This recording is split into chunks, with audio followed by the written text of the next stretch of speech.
First off, thank God, praise the Lord, that we can talk about it. Let's talk about it. Come on, let's see what you say. It's the people's debate. Sports mailman Joe with the news. White T Cody opposing views. Sheriff West got picks for you. Milton is the glue. But your thoughts make this click. Opinion, raise questions. What you got to say, quick give. It's the people's debate.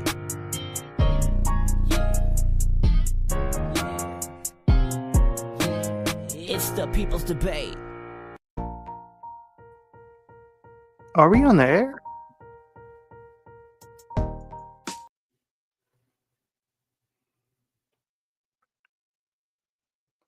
People.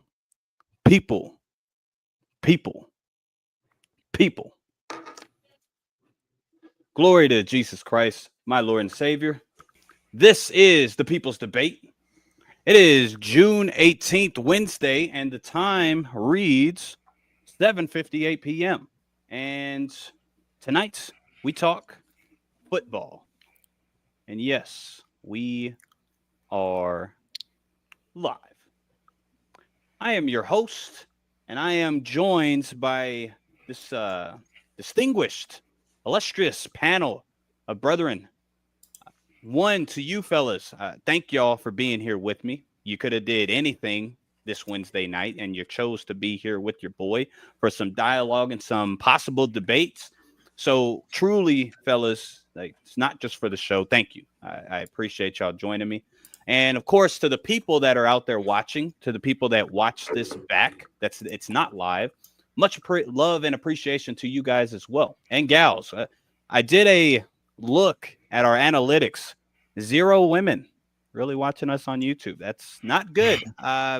Women, we're inclusive here. I think it's because of you, Cody, but I'll let you defend yourself. Wow. Yeah. But thank everybody for joining us with the support. Much love and appreciation to all of you.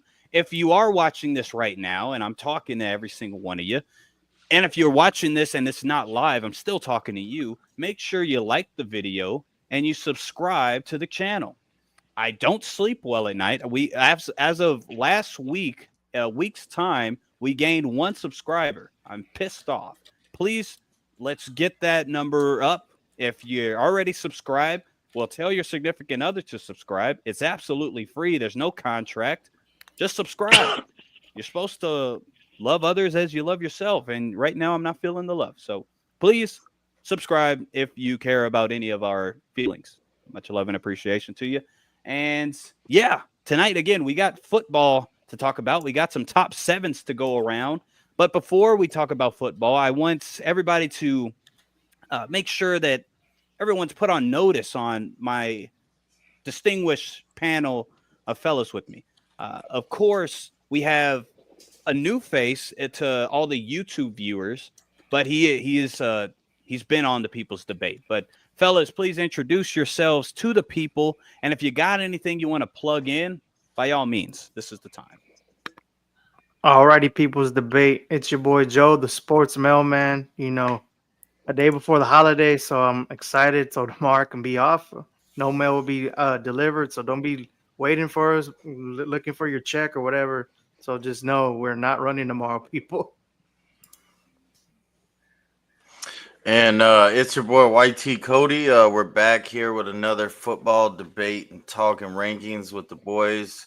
I'm glad to get this one on the go. Hopefully this Sunday, me and Joe will be on the 9th inning stretch. Is that the plan this week, Joe? I'll be down for that. Yeah, we'll be back discussing some all-star game stuff. Yeah, baseball's been heating up, so that'll be good. You can check us out there. Otherwise, tune in to this football talk every Wednesday. What's good, fellas? It's your boy Chad, a.k.a. Chatty Watty, a.k.a. Chad the Mac Daddy. I'm back to back Smooth weeks. talk. Sorry. Back to back weeks. Let's get it, fellas. It's your boy Richie Osborne in the building. You know what I mean? Biggest Texans fan in the building.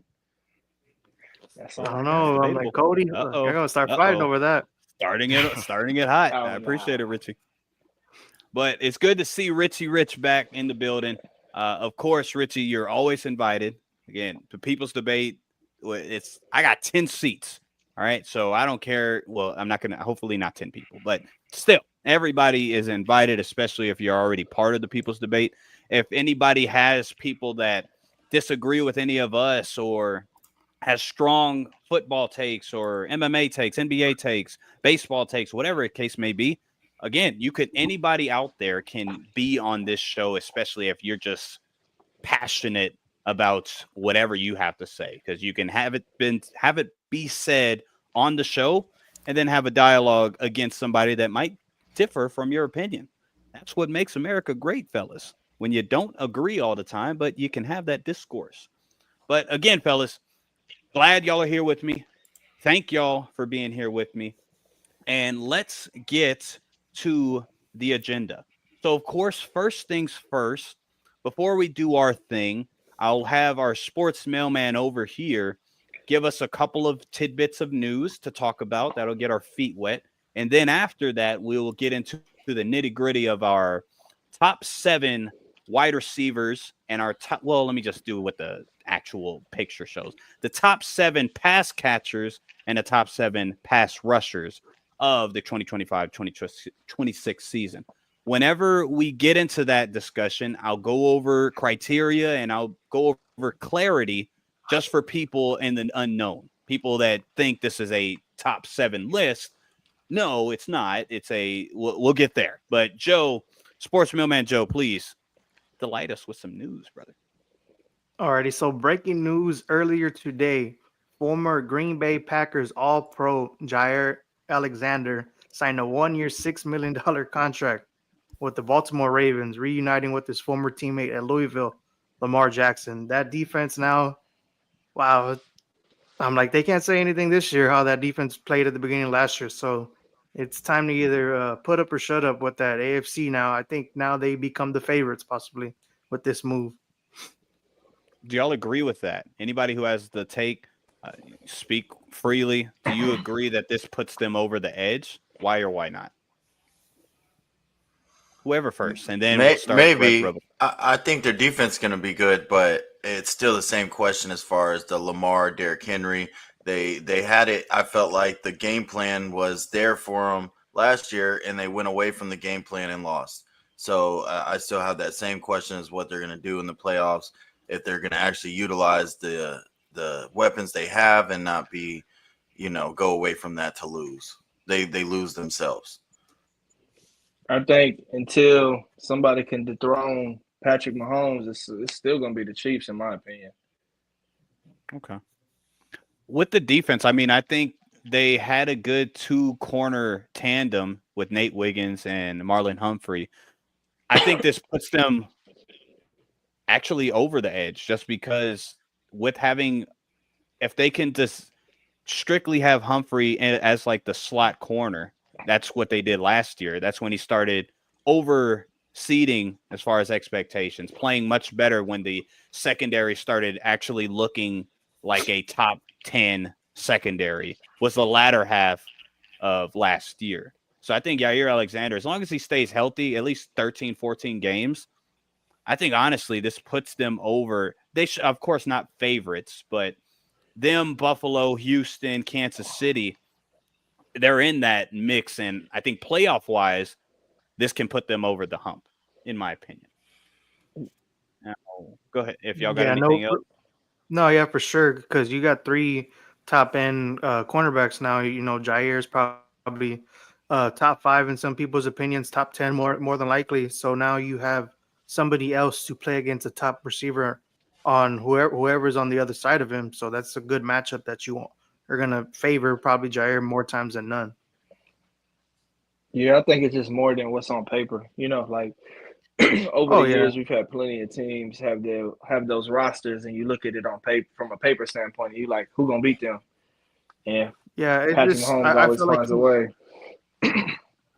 I just feel like he's been disgruntled in Green Bay. Him and the organization had a falling out over the past couple of seasons, and now I want to see how he's gonna react to this. Now he's free. He's back with one of his best friends, especially in college. So you have a friend like that, you make the job. Like, I know football, like, they love it more than likely, I hope. but this is their job. But then you get to work with your best friend. It's going to make that job 10 times better, in my Yeah. opinion. If I you do agree the with right that, but I thing. also, but I do hear you, Richie. On paper, we said a lot of things last year because it was on paper. Yeah. Things change, so I do see that point. Real quick on the comments, Brandon, thank you for being here. The Jaguars have moved to Iran. All right, again, I should read the comments before I put it up. Okay, thanks. After first game of wild card round last year, Stroud had as many career playoff wins as Lamar Jackson. That's going to help these guys on my left. So that's a hot take. Fair enough. Oh, that's another Texan fan. I'm starting to realize Brandon is a Texan fan. Got it. Every little comment that he makes screams Texan fan. So there's a little bit too much Texan love on this show right now. It's all right. Let's get off of that. Says the Any guy more? who has 3 of his fans on the show. Well, Jose is technically an affiliate, and Chad is new, so I deserve this actually because I've been getting ganged up upon. Come on. And then I'm the only lone Cowboy fan, so how does this even work? Well, get out of here. You're from San Antonio. You deal with everybody. That's not true, though, because Jared was on the show. That's true. This is very true. All right. Any other news portions that you want to talk about, Joe, before we move? So there actually is some other news, and I want to ask a question leading into this. So former first-round draft pick a couple years ago, Damon Arnett is going to sign with the Houston Texans. You know the past legal history that he's had with the gun violence and him beating up a girl possibly in a club. And what I want to ask y'all, when is it enough for an athlete who he shows the ability on the field? When are you going to say, like, you know what, like, you're a good player, like, yeah, but you're not worth it, you know? Because I've been seeing it more and more, these guys acting, with guns and all this other stuff. When do you tell yourself, all right, like, he's good, like, it'd be good to have him on the team, but it's not good for the culture and for the locker room? Cody, you want to go or you want me to take it? You can go. So personally, I don't think he's gonna make the final roster. He played for the Roughnecks. He had 8 games. He had 5 pass breakups. He had an interception. And I think he had like 18 tackles. First of all, we know a lot of times the Raiders draft people in the first round and they don't be first round talent. The Raiders aren't one of the best organizations right now. With his legal history, D'Amico Ryans, in my opinion, he don't play that. Like, I think it's more of a roster filler. I think it's more of a soundbite kind of thing. Him being as close to where he was located, playing for the Roughnecks, I think that helps him get the job. But in my opinion, I think once it's all said and done, he's not going to make the team. Okay. So one of Joe's questions, Chad, let me ask you, brother. Do you think, like, leave Arnett out of it, when it comes to some of these players that have troubled past, because some of it's alleged, so we can't, like, I ain't going to call him guilty, but do you think there's a limit to how much grace should be shown as far as in the NFL, not like us, but NFL? Yeah, I feel like it's case dependent, right?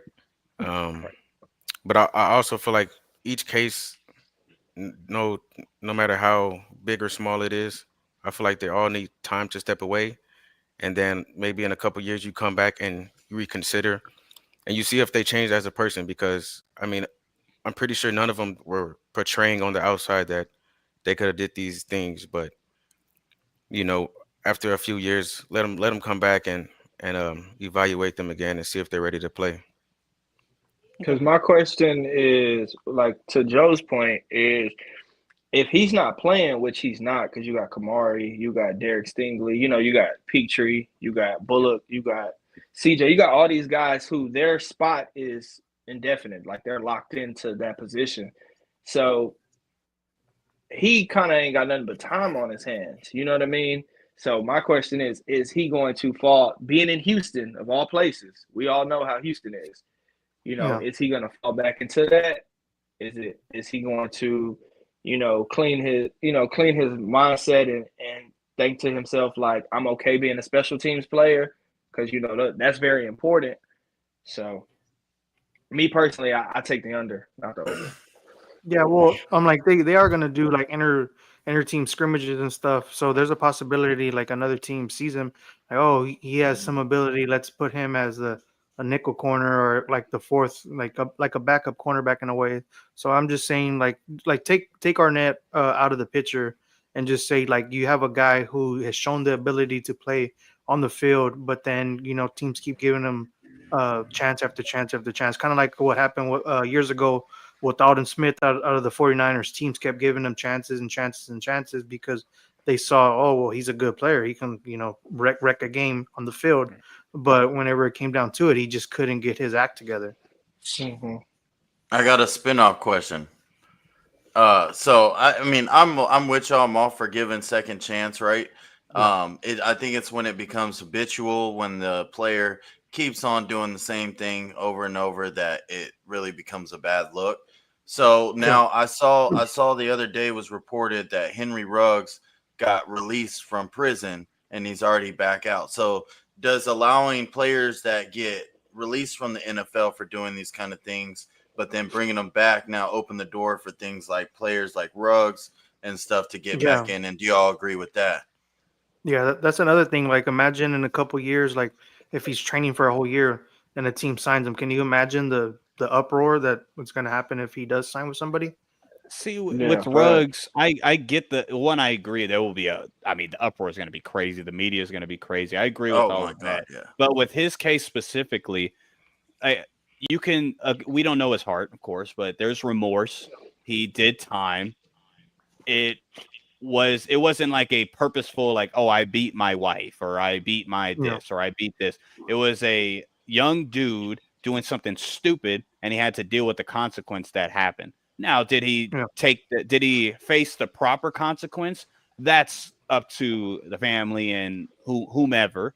But I think with his case, if he comes back to the NFL and he plays his tail off and he plays his way up to a NFL team, I don't like if once that conversation occurs, I don't think that's a big issue. It's like he did his time. It's not like he skated around and uh, did the woe is me card. He's a remorseful young brother that made a stupid mistake and he dealt with it. So like See, I Ruggs look at it specifically different. Go ahead. with the Ruggs thing. I look at it from a different perspective because how I look Mhm. at it is assault worse than death? I'm thinking Because I'm like going off of go ahead. some of these Go ahead. people's cases, it could be like assault. Like they hit whoever, male, Yeah. female, whatever, right? And they do their time. They get back to the community and whatever the case is, and they have a rough time getting back to a position of grace. Mhm. This man killed somebody. Yeah. And I've had a dog before. I'm sure some of us are pet fans. Killed a pet as well. Yeah. Mhm. So does that hold the same weight as versus assaulting somebody? Well, I think it Because depends. And go ahead. Go ahead. in my opinion, like I I wouldn't want to see Ruggs play, not because not because of a forgiving factor or not a forgiving factor, but just because of what does that do to the rest of the league and to the rest of the people who have done something they value as significantly less. You get what I'm I saying? Right. think That's what I'm right, saying. but I think it's about intent. Like nobody intends to. I'm gonna drive this car 150 miles and then kill a lady. I don't think that was an intentful thing. Like I'm not. I'm not. Yeah. I agree. I see your point. Don't get me wrong. I do. We don't intend to Because get caught when we do bad things, but we got caught. right, but you're not intending to like end somebody's life versus Yeah. somebody that's beating their wife or significant other or doing this or that or that. Their intent is to hurt somebody, right? And I'm not saying either one should be looked on with more grace. I'm not saying that at all. That's not my argument. Mm-hmm. It's just with Henry Ruggs, he did his time. He has shown remorse. He hasn't been out there saying a bunch of nonsense that some other people might be doing. I think all of them, like the people that you're not naming, but giving Mm-hmm. a Yeah. analogy of, they should be Mm-hmm. given the same amount of grace, like both and like not either or. I think both and.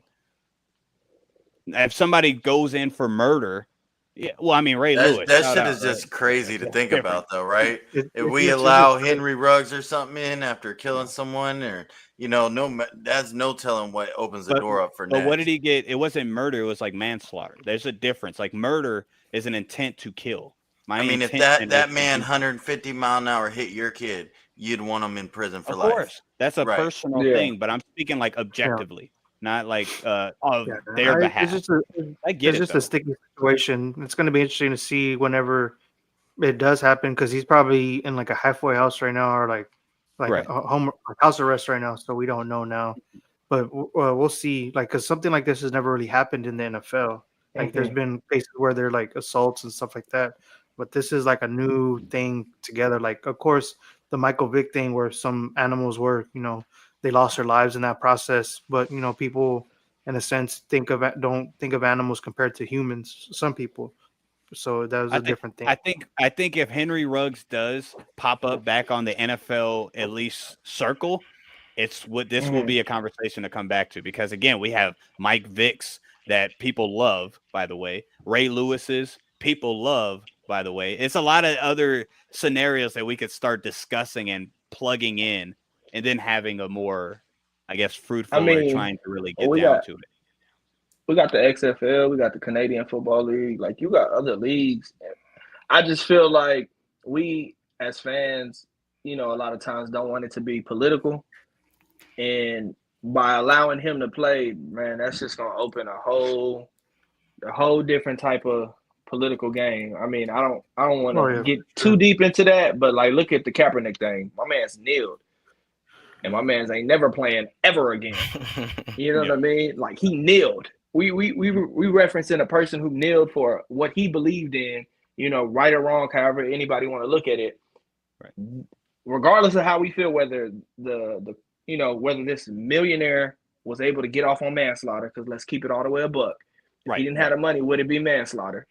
You know what I'm saying? Yeah. And I just personally feel like I don't think he should never get a chance to play football again. That's not what I'm saying. But I feel like with the NFL, it should be hung up. Yeah, it's That's probably really hard because like all the sponsorships and stuff like that. Imagine the Mm-hmm. team he goes and signs with, and they're like, you know what, I'm gonna pull my sponsorship, then another one and another one and another one, and yeah. then they're gonna be So like, that's where I don't think you said it, Richie, but I'm pretty sure you agree. This is where I can go to that illusion is it's going to bring more negative to the NFL than it's probably going to be Facts. worth. I could Mm-hmm. yeah, I don't disagree with that at all. I don't think he's going to be worth all of this kind of conversation and division. Does J.J. Watt count as a top pass rusher and pass catcher? Speaking of that, we're going to get right into that real quick. Ian, thank you for being here, brother. Like 150 miles will determine someone in a pace. Yeah, manslaughter is pretty wild. That's fair. Again, fair. I ain't taking a side. Please don't get me no, wrong. yeah, I'm not taking a it's side.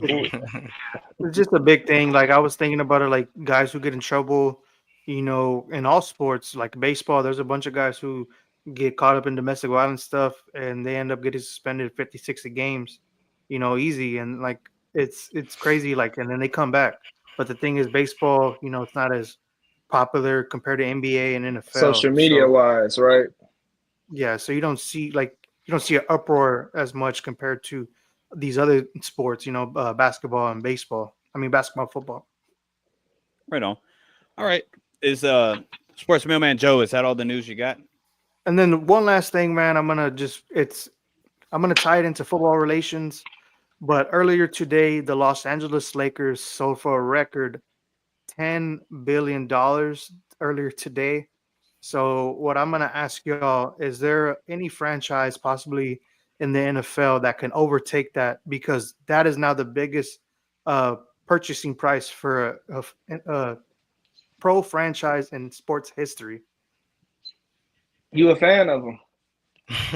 Nah, Jerry ain't never gonna sell. So No. But to answer his question, if there was ever a franchise that could sell for that number, in my opinion, it would just be the Cowboys.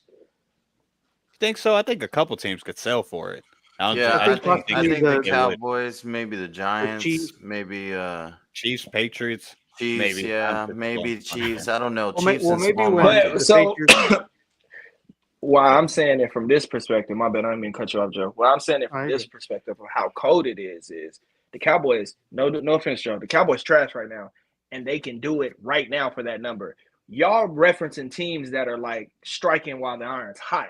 I'm not talking about from that standpoint. I'm not talking about a team that's been to 5 consecutive Super Bowls, any of that kind of crazy stuff. I'm talking about a team like the Cowboys who, whether they win 12 games or whether they win 5 games, I think they can sell for that number. No, yeah, for sure. Anybody Okay, else? the Knicks would sell. Yeah. Are we talking about the just Knicks or the NFL or are we Yankees. talking about in general? No, I was just saying mainly NFL, but other teams probably, there's only probably less than 5. I think like the Cowboys, of course, the Chiefs, And the Giants.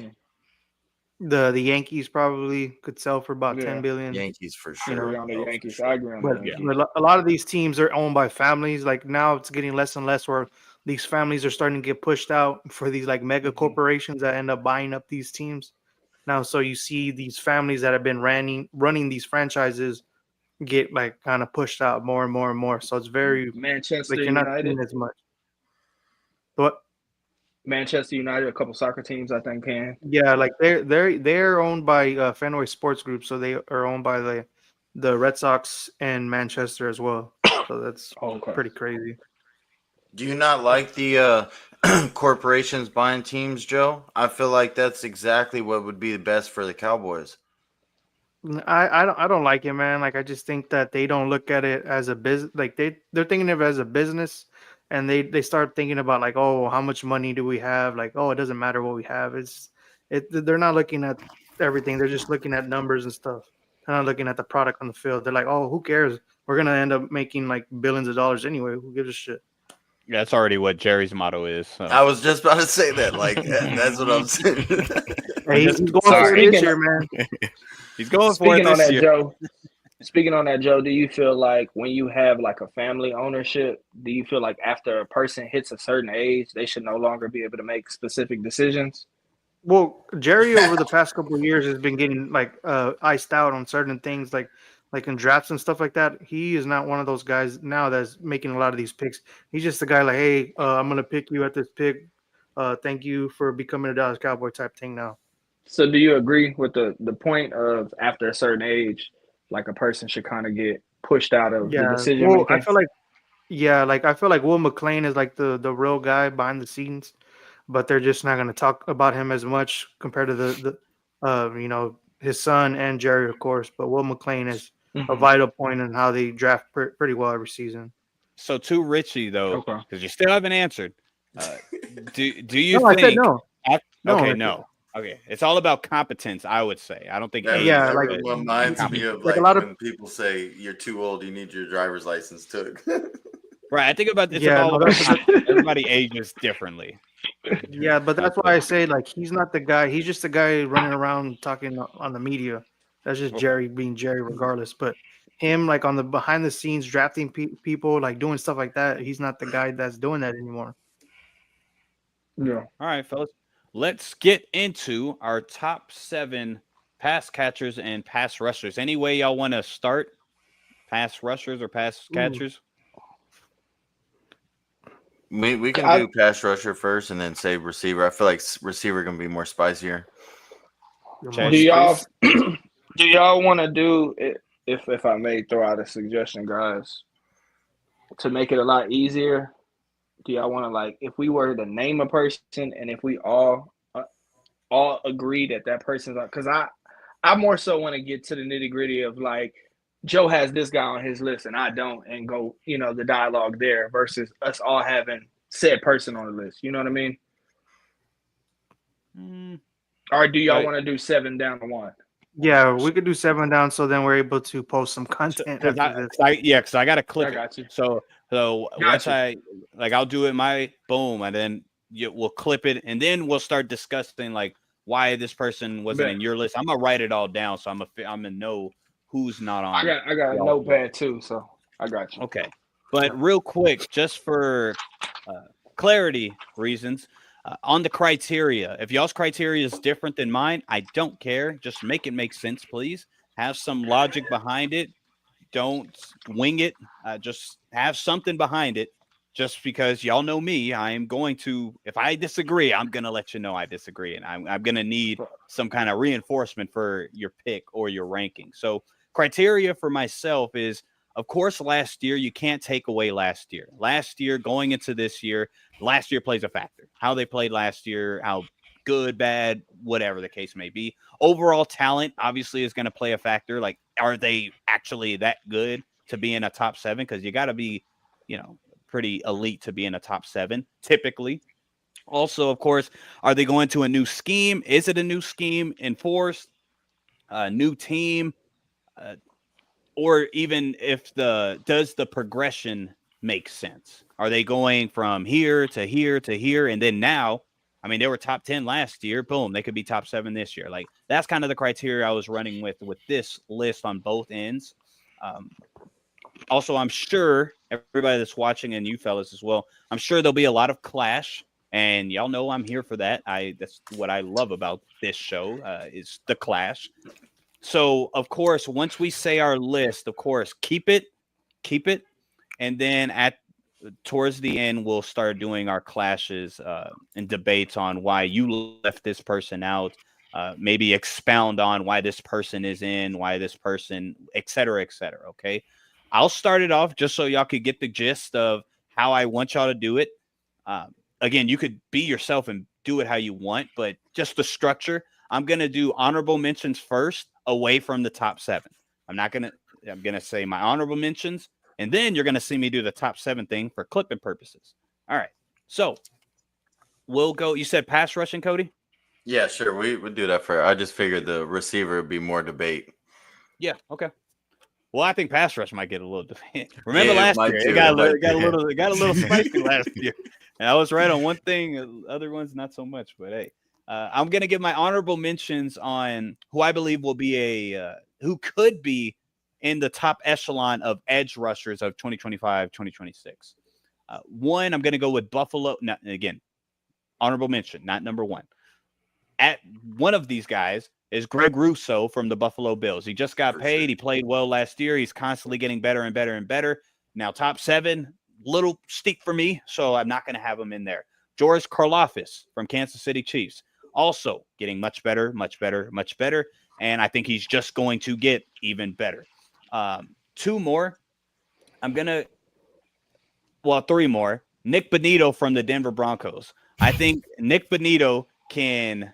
Last year, honestly, he was a top 7, top 8 pass rusher of last year. Again, that doesn't mean he's the one of this year. So I don't have him in my top 7, but I just want to give a shout out to him because he could be on that trajectory because it seems like he is with Vance Joseph. Brian Burns as well. I'm just very confused on what the heck, like how they're going to really scheme that up because they have it. Don't get me wrong. I mean, that's a terrifying defensive front to deal with and a pass rush to deal with, but I'm confused on how they're really going to divide all that shareholder up. And lastly, this is probably going to piss some of y'all off, and this is only because of the holdout. Trey Hendrickson did not make my top 7 edge rushing list as far as because I don't think he will be this upcoming year. The last 2 years, duh. I'm not debating that. Is he a top 7 pass rusher? Yeah. Not saying he's not. I just don't think he will be this upcoming year. Fair enough. And now, my top 7 edge rusher or pass rusher of 2025, 2026. At number 7, I have Will Anderson. At number 6, I have Max Crosby. At number 5, I have Jared Verse. At number 4, I got Nick Bosa. Number 3, TJ Watt. 2, Micah Parsons, and number 1, probably for the 15th millionth year in a row, you got Myles Garrett being the best pass rushing edge rusher of all time. I'm just kidding, but of next year. Now, again, y'all can disagree and all that. Let us get through the list, and then we'll come back to this. Seniority.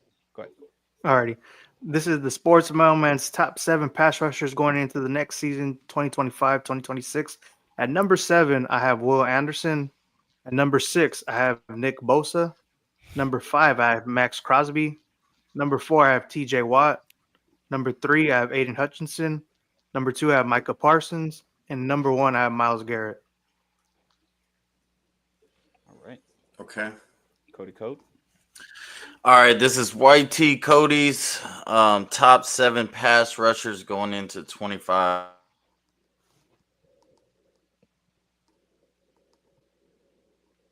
Am I tripping? Am I tripping? No. Okay. No. Cody, you had a stroke. It's okay. I bet you whenever he comes back, he's going to be like, oh, yeah, number 1. Number 1, Nick Bonita. I'm just kidding. All right. Yeah, Cody is out of commission right now. He's good. Cody, just if you can hear us, we can't hear you. To keep this going, you'll be next if you're back. Chad, go ahead with, if you got honorable mentions, say that before your top 7. If not, go right ahead in your top 7. For sure. So this is Chad's top 7 pass rushers for 25-26 season. At number 7, I got Will A. Number 6, Nick Bosa. Number 5, Max Crosby. Number 4, Jared Verse. Number 3, Michael Parsons. Number 2, T.J. Watt. And number 1, Myles Garrett. Okay. Let's see. I'm going to see if Cody's. No, he's not there. Richie Rich, whenever you're ready, brother, go right ahead. All right. Number 7, I got Jared Verse. Number 6, I got Will Anderson. Number 5, I got Max Crosby. Number 4, I got T.J. Watt. 3, I got Micah Parsons. 2, I got Aiden Hutchinson. And 1, I got Myles Garrett. Okay. All right. There's Cody. All right, we'll try All that right, again. Cody, you're Yep, back. nope. Do your intro because I'm not going to edit all that. Oh, okay. All right, this is YT Cody's top 7 pass rushers going into 25 NFL season. No lag out this time. Number 7, I got Jared Verse. Number 6, I got Max Crosby. Number 5, I got Will Anderson. And number 4, I got Daniil Hunter. Number 3, I got Micah Parsons. Number 2, I got T.J. Watt. Number 1, I got Myles Garrett. All right. Yeah, I did it. It got spicy. Yep. Thanks, Cody. All right. Here we go. Let's do it. And we got 2 Texans fans here. Remember this. Yeah. So if sites start getting ganged up on, somebody help. Okay, please, somebody help. All right. So real quick, before I start unloading, guys, if any of our list, who wants to kind of either get clarity on why you had this guy here or why I had this guy here, any of that before I start going, because I'm not going to be as nice. I'm just kidding. The Daniil Hunter thing, to me, when he's not even the best pass rusher on that team, in my opinion, Will Anderson, I feel like he's becoming that bull rusher that y'all intended for him to be. You know, Daniil's kind of filling that role, being the veteran, you know, to Will Anderson. So I was kind of surprised about that, Cody. Well, Daniil Hunter was actually the best pass rusher on There our you team go. last year. Yep. So Yep. that wouldn't That be a was true bad. statement That's just it. yet. Yep. Now, Will Anderson will come soon. But Daniil Hunter was leading pass rusher for us last year. Had the best win rate of any pass rusher in the NFL. So he had an outstanding year, and both of them were top 7 last year, and that's why I've got them both in top 7 this year. Is he For on the me- left side of the ball or the right side of the ball? He's on the left. Daniil. He's on the left, so is he going against the right tackle, or I'm trying to think of The right tackle. Yeah. The right tackle. So then Will's going against the left tackle. Yeah, I think they kind of have switched it up to a little bit some during the season, but I think that's how it is majority. And also another reason for that is the defense got better on each level. So I don't understand why the pass rush would drop at all if they're both top 7 last year. If anything, I think they're both going to be even better this year. Okay. Real quick on your Daniil Hunter point. First off, brilliant point, Cody, because, Joe, once you said that, 2024, Daniil Hunter had a better year than Will Anderson. Will Anderson made my list because of the latter half. Hold on. The latter half of last year going into the playoffs, Will Anderson started playing his best ball. Right. So the momentum is going for Will Anderson. Reason why I have him on. Danielle Hunter I don't have on just because I don't see that play. I get your point, Cody, but I don't see that play being continuous from Danielle Hunter. I think against the run, he wasn't fantastic. I play that part. I don't think it is just a pass rush, but edge rushing at that. But I think Anderson's going to take that step up just because of momentum, though. Go ahead. You think Anderson's gonna Jameer Gibbs Montgomery this season? I think it's one more season. Kind of thing. Yeah, fair enough. Go ahead, Rich. You're going to say something. All right. So my point is this, right? The reason why Hunter's not in my top 7, I don't mind it, but let's keep it a buck on something. Rushing the right tackle on the Texans defense the last 2 seasons, we've had 2 guys have 12 sacks. Yep. Jonathan Grenard, Danielle Hunter. And why is that? That is because of the pressure that Will Anderson is causing from the other side. Yep. Jonathan Grenard was not that guy before Will Anderson showed up. He gets 12 sacks. You go to the very next season, we put a new guy in his place, and he gets 12 sacks as well. So in my personal opinion, I think Will Anderson is way more of a person who can have a bigger year, in my personal opinion. But I don't mind having Hunter. I was in between Crosby and Hunter being in my list. I think Jared Verse, in my opinion, deserves to be in everybody's list. But they're on the back end of the list, so I can understand like honorable mentions being in and out of them. He's almost there. He's almost there to me, Jared Verse. I think last year it's a trajectory thing, and of course, yes, it's speculation in this conversation. So, yeah, I think everything that we saw, everything that's statistical, everything points to me Jared Verse being a top 7 edge rusher in general. Real quick, the only thing with Danielle Hunter, again, another reason why he's very high on your list. First off, so yeah, that's why that's one little. The only issue I have is because you don't have a Nick Bosa on your list whatsoever. And so with you and Rich, give me some kind of why do you think Nick Bosa is not going to be a top 7 pass rusher? It'll sound cliche, but because these 7 guys to me are going to have better years.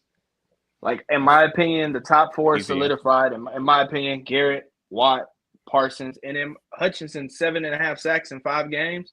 What would he have produced without being injured? You know? Yeah. In my opinion, Crosby is a little bit better than Bosa, Nick Bosa, that is. And then, like we talk about trajectory with Jared Verse, I think his trajectory is just, I mean, think about who he has on that interior D-line. You know what I'm saying? Mm-hmm. And then for me, Will Anderson, I mean, he's catapulted 24 sacks minimum in the last 2 years based off of what he brings to the other side. This isn't including interior D linemen. This isn't including, rotational guys like the Derek Barnetts of the world. Like, I just personally, I can't put Nick Bosa over Will Anderson, and that ain't got nothing to do with being a Texans fan. Okay. I'll say one more thing. I think just Nick Bosa is kind of slowly declining. Not a lot. I don't see that. This ain't 2022 Nick Bosa, and he's getting tired of the 49ers. You know what I mean? I don't think so. I just, the 49ers are crumbling. So, I mean, it's just like Myles Garrett kind of was, but they ain't going to throw that bag at Nick Bosa, so he ain't really going to get recharged there. No, he's already got the bag to throw at him. He's already paid. He has another year or 2 on his deal. He's highly paid at that. I think he's going to be fine.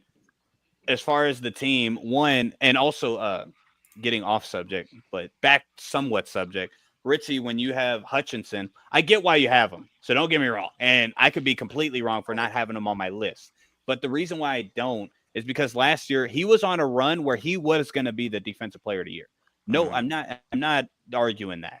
But if you look, and if you haven't looked already, when this show is over or while the show is going, look at the tackles he was going against.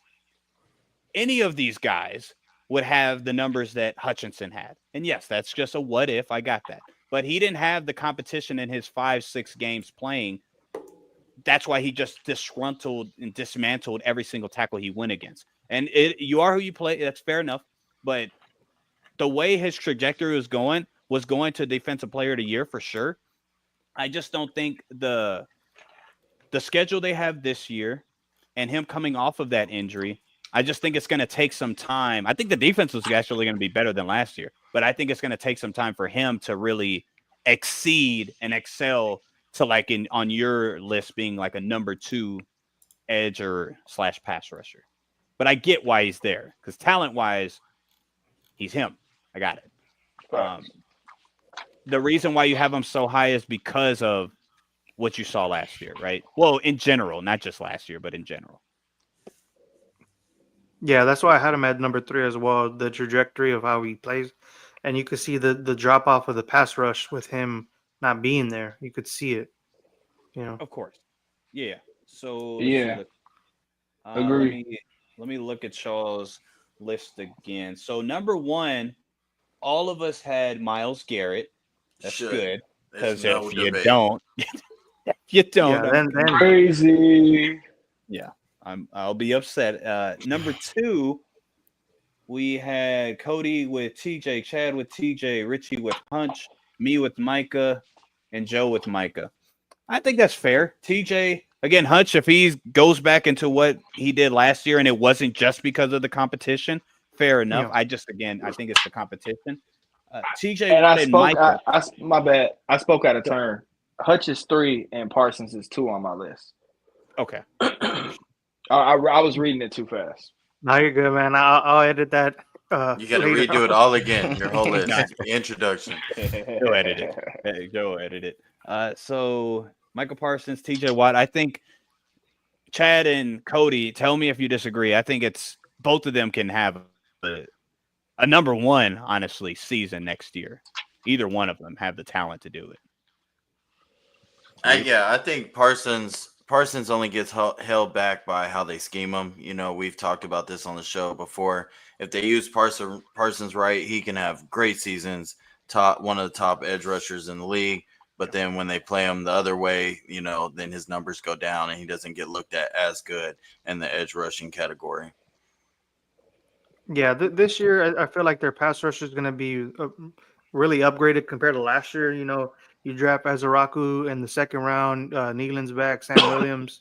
So they're going to have a lot of guys that can go on the opposite side with him that he can he's still always probably going to get doubled, but there's going to be some times where he's going to get chipped by like a tight end or a running back compared to always just being doubled all game long now because other guys are on the other side now. Yeah, I'm surprised. Think about, my bad. Go ahead. Think about how like kind of in a negative way we talking about Parsons. The man had 12 sacks in 13 games. Like, right. So to Joe and Cody's point about, putting in the right scheme for him, I feel bad for O-lines and quarterbacks. He is a scheme. Yeah, he is the scheme. And that's where I was going to go. A lot of people are, like kind of speaking on Micah Parsons and all that. And, if the defense would help them. One, I think they do. Dallas last year, as far as a pass rushing unit, they did very well last year. Yeah, their team sucked. Sorry, Joe. But it wasn't – the pass rush was fine. They couldn't stop the run. Yeah. That's been their issue. Their pass rush is completely fine. So, I think Micah could have a baller season. TJ Watt was number 3 on my list. TJ I'm surprised nobody had what'd you have Crosby at, Chad, on your list? I had him at 6. Okay, so we all had him reasonably. 5. Nobody put him up at number 1 this year or nothing. Nah, I did. Yeah, sorry.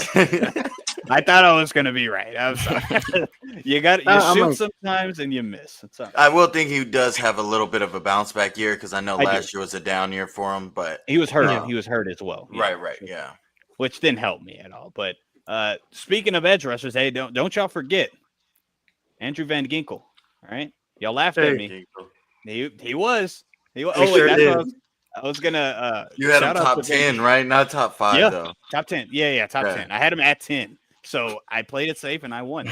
But number 1, I totally did not do well there. But I was also gonna say to your Richie Rich, to your Will Anderson, one, again, he's on my list, so I think he's going to have a great season. And he could be higher than number 7 that he's on my list.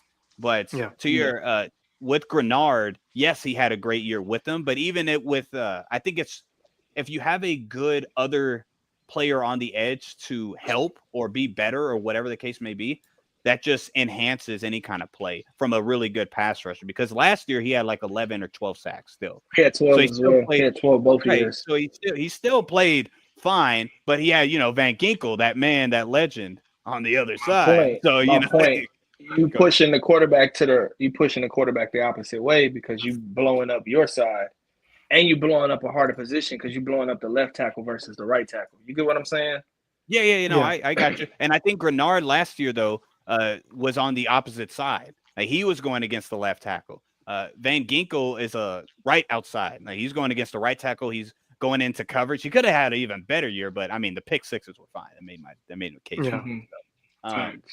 But yeah, nonetheless, I think he's also a guy. He's on the older age, and I think he's going to kind of get outplayed by the younger guys on the Minnesota scheme. But Grenard had a nice resurgence his last year with Houston, this last year with Minnesota. Got to give Grenard a shout out because the man has switched positions. D'Amico saved his career. I ain't gonna disagree with that. I ain't gonna disagree with that. It's interesting when we look at this list. Will Anderson's probably the only guy that has a competent guy on the other side of the pass rush. If you look at it down the line, Myles Garrett, TJ Watt, Highsmith. Yeah, Birds has somebody in the middle that's a beast. No, but what I'm saying is like you would have Danielle Hunter over Highsmith. That's what I'm saying. Sure, but only not to diss Danielle Hunter, but Highsmith also plays. It's a different style. He goes into coverage more than Hunter. Yeah, but that's what I'm saying. Like a guy who's a pass rusher as well. Like he's probably like if you're talking about like second best options for like pass rushers, I feel like Danielle Hunter would be number 1. Like if you look at it down the line. For sure. If we did duos on pass rushers, Houston would be number 1. Yeah, I'm not. Yeah, definitely. No dispute there. Let me ask y'all this before we move into pass catchers. I gave honorable mentions. Y'all tell me somebody that's not on y'all's list that can possibly surprise you and all of us and be a top pass rusher, edge rusher / pass rusher. And like how high? Like in the top 10, top 7. Like a guy that can prove you wrong and us wrong, and he can climb that. Let me look at my notes real quick. Because again, about proving. Go ahead. Joe. I don't know about proving anybody wrong, but in my honorable mentions, I had Khalil Mack in there. Yep, I was just about to say that. Yeah, he's not proving anybody. Like, it's Khalil Mack. Right? Yeah, we'll be like, well, or Hines Allen, Josh Hines Allen, right. That's fair. Yeah, I put do y'all one at the hot take. Go ahead. It's super early, but do y'all think that damn, I can't think of his name. The guy the Giants drafted. Oh, Abdul Carter.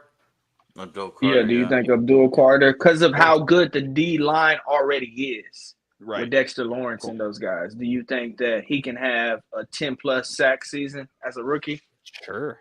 Oh, for sure. Like he could probably fall out of bed and get 10. Like if you look at like guys that have gotten 10 sacks, and then you look at it like Kyle Van Noy's now getting 10 sacks a season. Yeah, he had 12 and a half. Yeah, he had 12 and a half. Shout out to Van Noy. Because that's why I put Brian Burns there. Because I just don't know who's gonna be the leading. I don't know who's gonna be the leading guy. What about his name on the Dolphins? You know they got injured, but he's gonna be coming back. He's never played more than like 13 games. I'm not. Yeah, I keep believing in him. I keep believing Phillips. I keep believing in him too, dude. But I just can't. I can't. And then he's gonna play another game in MetLife again, so he'll probably get hurt again from that turf. Talent wise, he got it. But go ahead, Joe. You're gonna say something. No, probably Adolphe away from Baltimore. Last season he had 11 sacks, and I feel like he's a guy who can help take that defense to another level. You know, you have Metabike, of course, in the middle, and then you have that secondary. So he's that guy that they've been banking on to become the elite pass rusher for that team. You know, you have Rokron and you have some other guys there, but he's the guy that they need to become that elite pass rusher for them. Okay. Right on. Let's see. There was another edge rusher question I had. Oh, it was to Chad. Hey, who do you think will lead in sacks for the Patriots? Because we don't have a great pass Oh, rush, we but I talked think about it. it'll be I think it'll be better than last year. But we don't have like how these guys in Houston and Dallas have traditional pass rushers. We don't really have that. So who would you say would lead in sacks for the New England Patriots? Yeah, I did the That's same a thing. deep breath question. That's a uh, Deep dive. leading sacks. yeah. I'll Before start you. I Who think is y'all's edge rushers? Tell me. so I what I believe is they're going to put Harold Landry from Tennessee because it's Mike Vrabel's guy on the left side, and I think Keon White is going to be on the right. Keon That's what White. I think, and I think Keon White's going to have a breakout year. Now, breakout year might mean 9.5 sacks, Personal but breakout, right? We're talking about personal personal, yes. breakout year. So that's what I mean by that. So don't think I'm thinking, oh, Keon White's going to be a no. But I think let me ask he's good. let me ask you a question. When you're done with that topic, we spoke on honorable mentions. We named people we didn't name earlier. We had some honorable mentions. We had some, Yep. some guys on our list, some guys not on our list. To the panel, why do we feel like in 17 games, 17 and a half sacks, no one mentioned Trey Hendrickson? No, Milton did at I first. I did. thought. I gave him an honorable mention. Yeah. Only reason I don't have Like It's 17 just and a that half in contract stuff. 17 games. You don't even for know if he's two gonna play. for 2 years in a row at that. You know what I'm saying? So I got you. It's just I don't know what's going to happen I don't know if he's gonna this play. year. That's it. That's the only reason. Because even if he does skips OT, like doesn't practice with the team, the anybody that's played ball, coached ball, or anything like that knows one of the positions that don't really need to practice are pass rushers. You just plug them in, and say get the quarterback, and that's Just what go Trey get the red. Hendrickson can do, Yeah, right? but we're not ranking it. We're predicting how their season's going to go. Yeah, and No, so facts. but that's a good question though because it's Trey Hendrickson 2 years in a row, 17 plus sacks, hella pressures, hella QB hits. Again, one of the best pass rushers. Why is he not on a top 7 list? Which I got. It's just because I don't know what's going to happen this year if he's going to play. That's the only reason. Because if you lead the league in sacks again and he wasn't in any of our list, what's our excuse going to be then? Well, I didn't know if he was going to play. That's my excuse. Yeah, like I That's went the only back reason. and forth. I went back and forth between him and Will Anderson at 7. Whoa! All right, now you're all right, Joe. So if he does play, you're going to think he's going to be a 7. So I To me, think he I'm would be like, a top 3 guy, but but I'm you got to just think not about putting it him there. too. Like the scheme, like we're looking at the scheme and stuff. He's the What only guy about? on that defense that's worth a And lick. that's been 2 years, and he's been a top pass rusher. That has And nothing it to got do with even it. worse. We It got even taking worse this past Trey offseason. Hendrickson But playing contract over Micah Parsons? I'm like Michael well, Parsons showing up to training camp. He's not. He's yeah. going. Yeah, but I'm saying if Trey was playing and all that, are we taking him or Micah Parsons? I'm taking Michael Well, Parsons.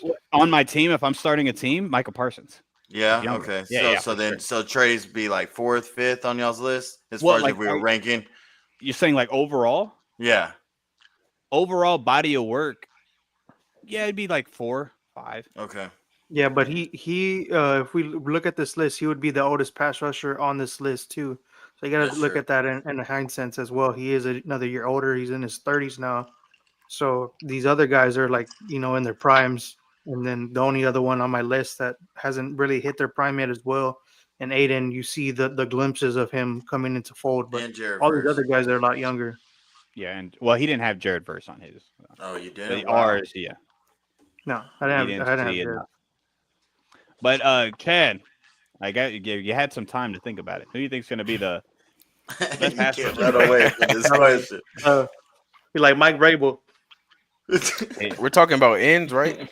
just say Pass who you rush. think's going to. Nah, you get Milton Williams. Doesn't matter. Milton. I would just say I don't know. I don't think it's gonna be Keon White. I'll probably say Fair. Harold Landry or I'll probably say Barmore. Okay. All right. Right on. Just thought I'd ask another Patriot fan because, we don't have a lot of pass rushers. I think our defense is going to be fine, but it's going to be interesting. Oweh, Kyle Hamilton, and Tyler Linderbaum going to get paid soon. Ravens will be sweating those contracts. 100% agreed. I don't know who you're going to leave out. Yeah, they're going for it this year, and I respect that. All right, let's do our top 7 wide receivers of 2025, 2026. Okay. Now, same thing. I'm going to give – now, once I give these honorable mentions, it's already going to piss some people off because that means I left them off the list. Yeah, I already know where we're going here. Let's Stephon get started. Nah. Shout out to Stephon. He could do some things, but Jacoby Myers. All right. The pink powder. So, okay. Hey, that's a legend. Well, it was pink. You're right. All right. Let's move on. So, at one of my honorable mentions, I have Garrett Wilson. The only reason he's on a trajectory of doing this, the only reason why I could not put him 7 is because Justin Fields hasn't averaged over 200 yards passing per game ever. So I believe in Justin Fields, and I think the Jets suck, but I love Justin Fields. I just don't see how Garrett Wilson alone will be a top 7 kind of wide receiver. And I don't hope I'm wrong because the Jets suck. All right, next, a honorable mention. I have Drake London. I made big hooplas about Drake London. I think he could make the top 5, honestly, with as far as all the targets he gets, the big playability, his, again, trajectory and momentum just going up. It's just, I with the quarterback situation, I think Michael Penix is actually going to be a fine quarterback. The more I look at him. So I don't think that's really an issue. It's just, I don't know if I can put him over some of these guys that I have, which is going to ruffle some of y'all's feathers anyway. And another one, this is the last honorable mention. I hate this. And he's not made my top 7 of this next year. I don't think he's going to be considered a top 7 wide receiver just for the year. Overall, he's a top 7 wide receiver, by the way. CeeDee Lamb of the Dallas Cowboys. Yep. Everybody thinks, Joe, come back. So that's not a hot take in my opinion. I appreciate that. I know you would think that, of course, but I agree. That's 3 of us. Okay. All right. Chad. Okay. No, that's not a good face. Okay. Well, I think it's a hot take. Right on. And it could blow up in my face for certain. It's just blow up. Oh, hey man. Hey, good to see you, man.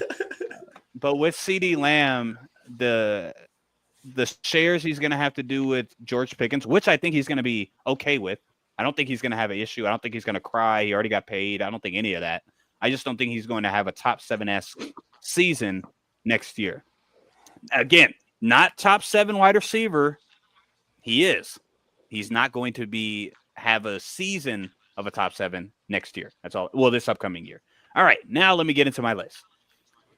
My top 7 wide receivers of 2025-2026 season. At number 7, I have Mons St. Brown. That's kind of low, but fair enough. At number 6, I have Brian Thomas Jr. That's disgusting. At number 5, I have AJ Brown. At number 4, I got Nico Collins. At number 3, I got Jamar Chase. Number 2, Malik Neighbors. And number 1, Justin Jefferson. Oh, he took the glasses off. Whew. Chad, chill. Let me. I'll cook a little bit just in Definitely came with the heat. I knew wide receivers would be spicier. Y'all told me it wouldn't be. I knew it would. It would. Hey, this is what I think. This is what my thoughts. So this upcoming year, we'll talk about it. Don't give me. Hey, I got my evidence over here. Y'all go amongst your list. Again, if y'all have honorable mentions, say that before you say the top 7. I'm gonna throw up. Again, okay, all right. That was go ahead, crazy. Joe. Nah, I appreciate it, Cody. Coming from you, that means a lot, dude. I just appreciate it. All right. This is the Sports Mailman's top 7 pass catchers going into 2025, 2026. So my honorable mention that the only one I actually have is Terry McLaurin, right there on the cusp. At number 7, I have Nico Collins. Number 6, I have Puka Nakua.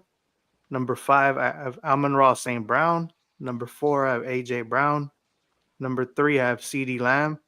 Number 2, I have Justin Jefferson. And at number 1, I have Jamar Chase. That's crazy too. Hey, I think we'll talk about it. All right. Let's talk about it. You think my list is crazy? Okay. All right, so it's my go, or we want to keep sir. same order Cody. as last? Yeah, Cody. It was the same. It's you then chat to me. Okay. This is YT Cody's top 7 receivers going into the NFL 25 season. At number 7, I got CeeDee Lamb. At number 6, I got St. Brown. At number 5, I got Nico Collins. At number 4, I got Puka. At number 3, I got A.J. Brown. Number 2, I got Jamar Chase. And number 1, claiming back his spot, will be Justin Jefferson. Not mad at it. Go ahead, Chetty. So my top 7 pass catchers for 25-26. Number 7, I have C.D. Lamb. Number 6, I have Amon-Ra. Number 5, I have Nico. Number 4, I have Puka Nakua. Number 3, A.J. Brown. Number 2, JJ. And number 1, Jamar Chase. Somebody knows how to make a list.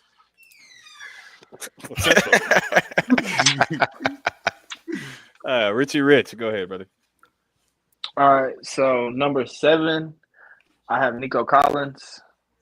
Number 6, I have Puka Nakua. Number 5, I have Drake London. Number 4, I have Malik Neighbors.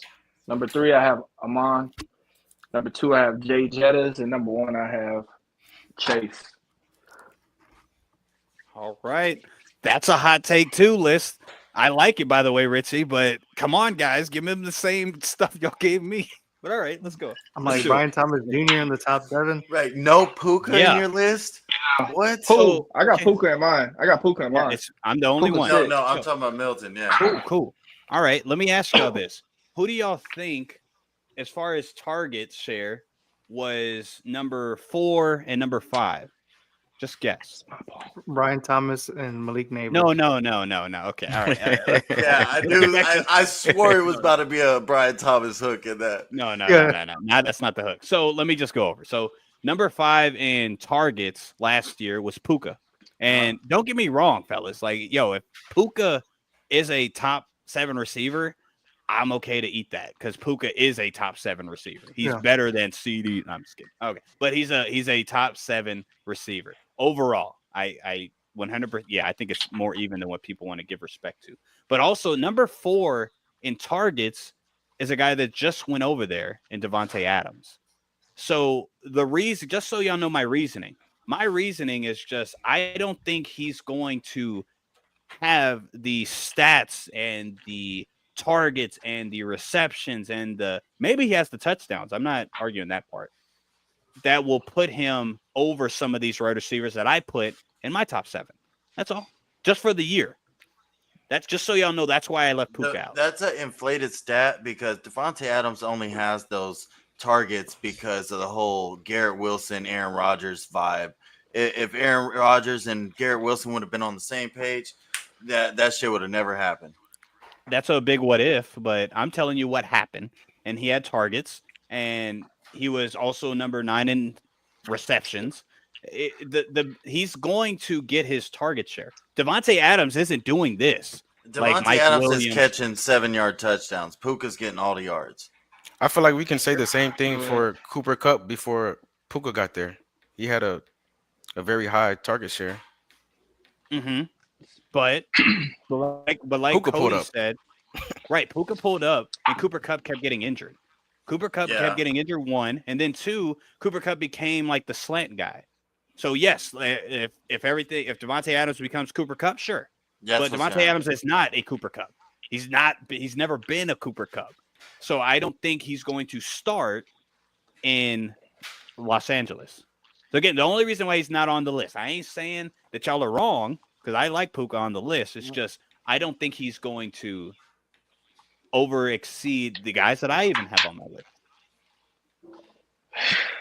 Come on, go ahead. Name somebody else. I still don't understand how you have Brian's so high, you think Trevor Right, Lawrence is that's just going to crazy. snap back into And play? then Malik Neighbors has only played one season, and he was injured half of that season, or like a good amount of games. What? He What had like that, man, 170 targets. He had Thank you. 170 targets with Tommy DeVito, with Yes. Drew Lock, Yes. with Daniel Jones. Malik like Neighbors Malik is Neighbors way with above that Brian field. Thomas. The injury waiting to happen with that No, field. you can't. No, you keep doing the injury waiting to No, that's not objectively anything. That's just a little claim. It's No, on with that no field. evidence. So Sure, the man it like didn't. He's fine. But to Richie's point, he did all of that with low-level quarterback play. Russell Wilson, Trash. whatever you think. Okay, hey, hold on. Whatever you think about Russ is a better quarterback than all three of those combined. Okay, so no matter what you think about him, he's a better quarterback than all three of them. If you put Jameis Winston under him, he's going to provide more weaponry and more targets and actual catchable balls to Malik Neighbors. These So- other And guys who's the on third? That's Who's the not third quarterback? And the third quarterback. Jackson Dart. is who? Jackson Dart, Come right? on. and just with you me going with to that Malik, thing out. Right. just the thing with me with Malik Labors, does he help you win ball games? We don't know that yet. Last Yes, season, he's the only reason why they were winning ball games. There goes, I'm like, there goes bro, that. they were in the top Not to five. mention what happens when you losing a ball game. You throwing the ball, you airing it out. Right. Yeah, They're They gonna make lose. a They're lot gonna of be these losing games. a lot of games.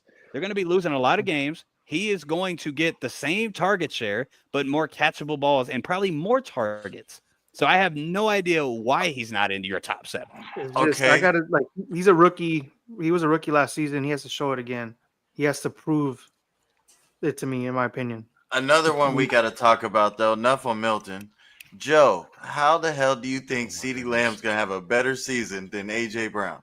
Come on, bro. I'm like, yet You got again, crash out Pickens. AJ Brown ain't even in my top 7. So the thing I ain't is, got no you wrong. gotta Crazy, by the way, Richie. But go ahead, Joe. What? look. I did- Talk about I'm like, look at the Eagles' offense. They now again have another offensive coordinator. What do you usually do? You lean towards the run game whenever you get another offensive coordinator in the game. In my opinion, But see, gotta I look at it I like could have that. swore last week y'all were talking about y'all didn't think Saquon was going to have as good a year, that I they had weren't him at going to number do as one. much running. I had him at number 1. Just me. So, okay, well, I mean, And but then- A.J. Brown still, even with that, he was still top 3, top 4 last year, right? But they don't throw as much either way. Unfortunately, that offense has Even- never been a heavy pass. Even Heavy with pass. that, A.J. Brown played, I believe, and correct me if I'm wrong, played 3 or 4 less games than CD and still only had, what, 75, 100 CD plus missed yards? like 3 or 4 games too last season. Let me see. Go ahead. Let Yeah, me and ask you a then- question. Okay, go ahead. My question Go ahead. is, right, in the NFC, where do y'all rank the Vikings defense? Probably like Do y'all top think 5. they got one of the okay? And where do y'all rank in the AFC? Where do y'all rank the Bengals defense? Like dead last. 25. Point. So the reason that I got, along with Chad and Joe, the reason I got Jamar Chase at number 1 is because they're gonna be airing that thing out. He for the record. So let's just keep this on wax. In Yeah. his 4 seasons, Jamar Chase averages 146 targets a season. Right. And his defense is garbage. Yep. Justin Jefferson, another one, averages 100 in 5 years, averages 146 targets a season. Mhm. Mind you, he did that with 1 season. He only played 10 games. Right. I'm not talking about per game. I'm talking about per season. This man averages 146 targets. So, in my opinion, and then we can go on to Amon Amon with everybody, with Ben Johnson leaving, everybody feel like that's going to change it up. The man averages 143 targets in 4 years. Like, Who are you talking about right now? we talking about my top Jamar 3, and- Chase, We talking about Jefferson, and practice. Amon. That's what that sounded like. These 3 guys average over, in 4 to 5 seasons, they average over 140 targets. So, in my opinion, those 3 are solidified to be in the top 7. Now, however you want to swing them up and down your top 7 is cool. But yeah, CeeDee Lamb is crazy. Yeah. No, A.J. What- Brown is crazy, too. Yeah, you got no AJ Everybody Brown. on my Plenty list, of- everybody on my list has extremely high targets. I got 3 out the way. Malik Neighbors 170. We just talked about him. That's 4. Drake London last season had 158 targets and 9 touchdowns. Yeah. He What had a about guy in my opinion, Nico, I think with CJ Stroud being able to control at the line of scrimmage, he gets to control the pass protection, and we have a way better offensive coordinator. I think Nico, we don't have Tank, we don't have Diggs. I think Nico is going to have a year to where he's not getting 100 targets. He's not getting 110 targets. I understand Nico has the whole injury history, but Nico can give you 80 catches, 1,300 yards, 10 touchdowns. So can you imagine if Nico 80 catches on 115 targets?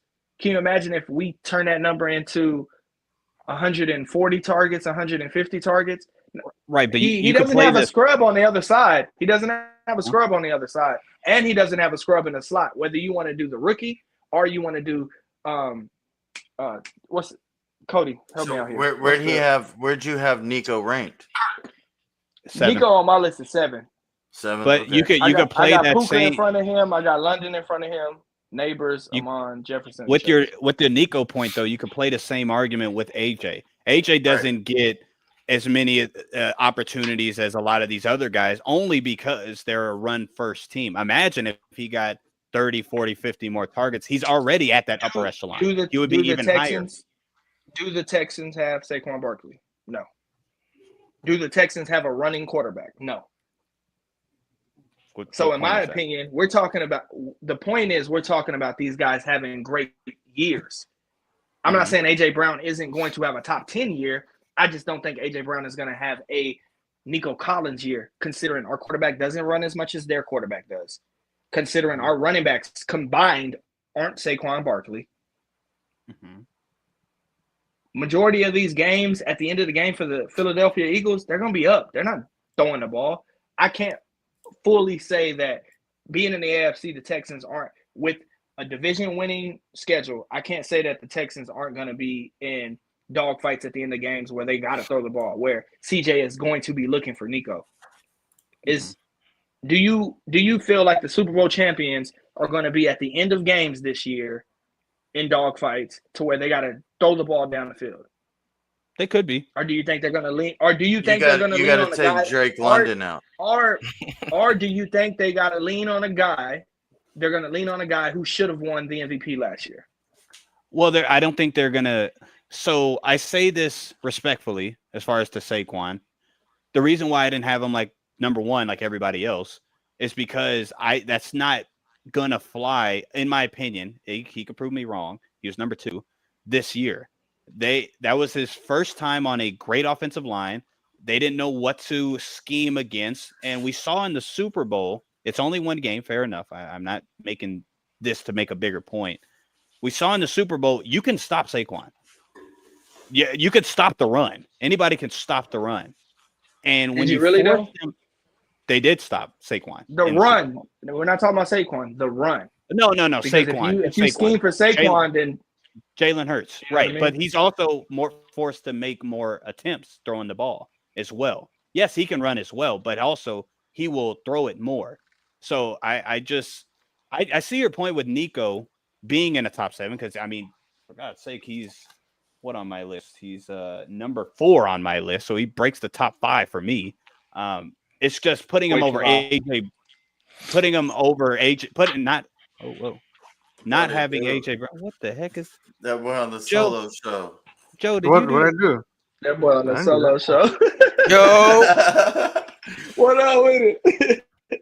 Okay, I didn't do that. All right. The person debate. Yeah, the person debate. Good close up, Chad. But also, what about Drake London? Because you're the only one that had Drake London. You got to take him off, bro. I get your target. You're making your points as targets, and I get that. But that still doesn't make him. You think he'll have a better year? The Panthers, the Saints, the Buccaneers. Right, they're going to be winning, running the clock out. We talk shit about my division. You mean to tell me they got better? The Falcons got better with the pass rush with their who they drafted. Possibly. We're not okay.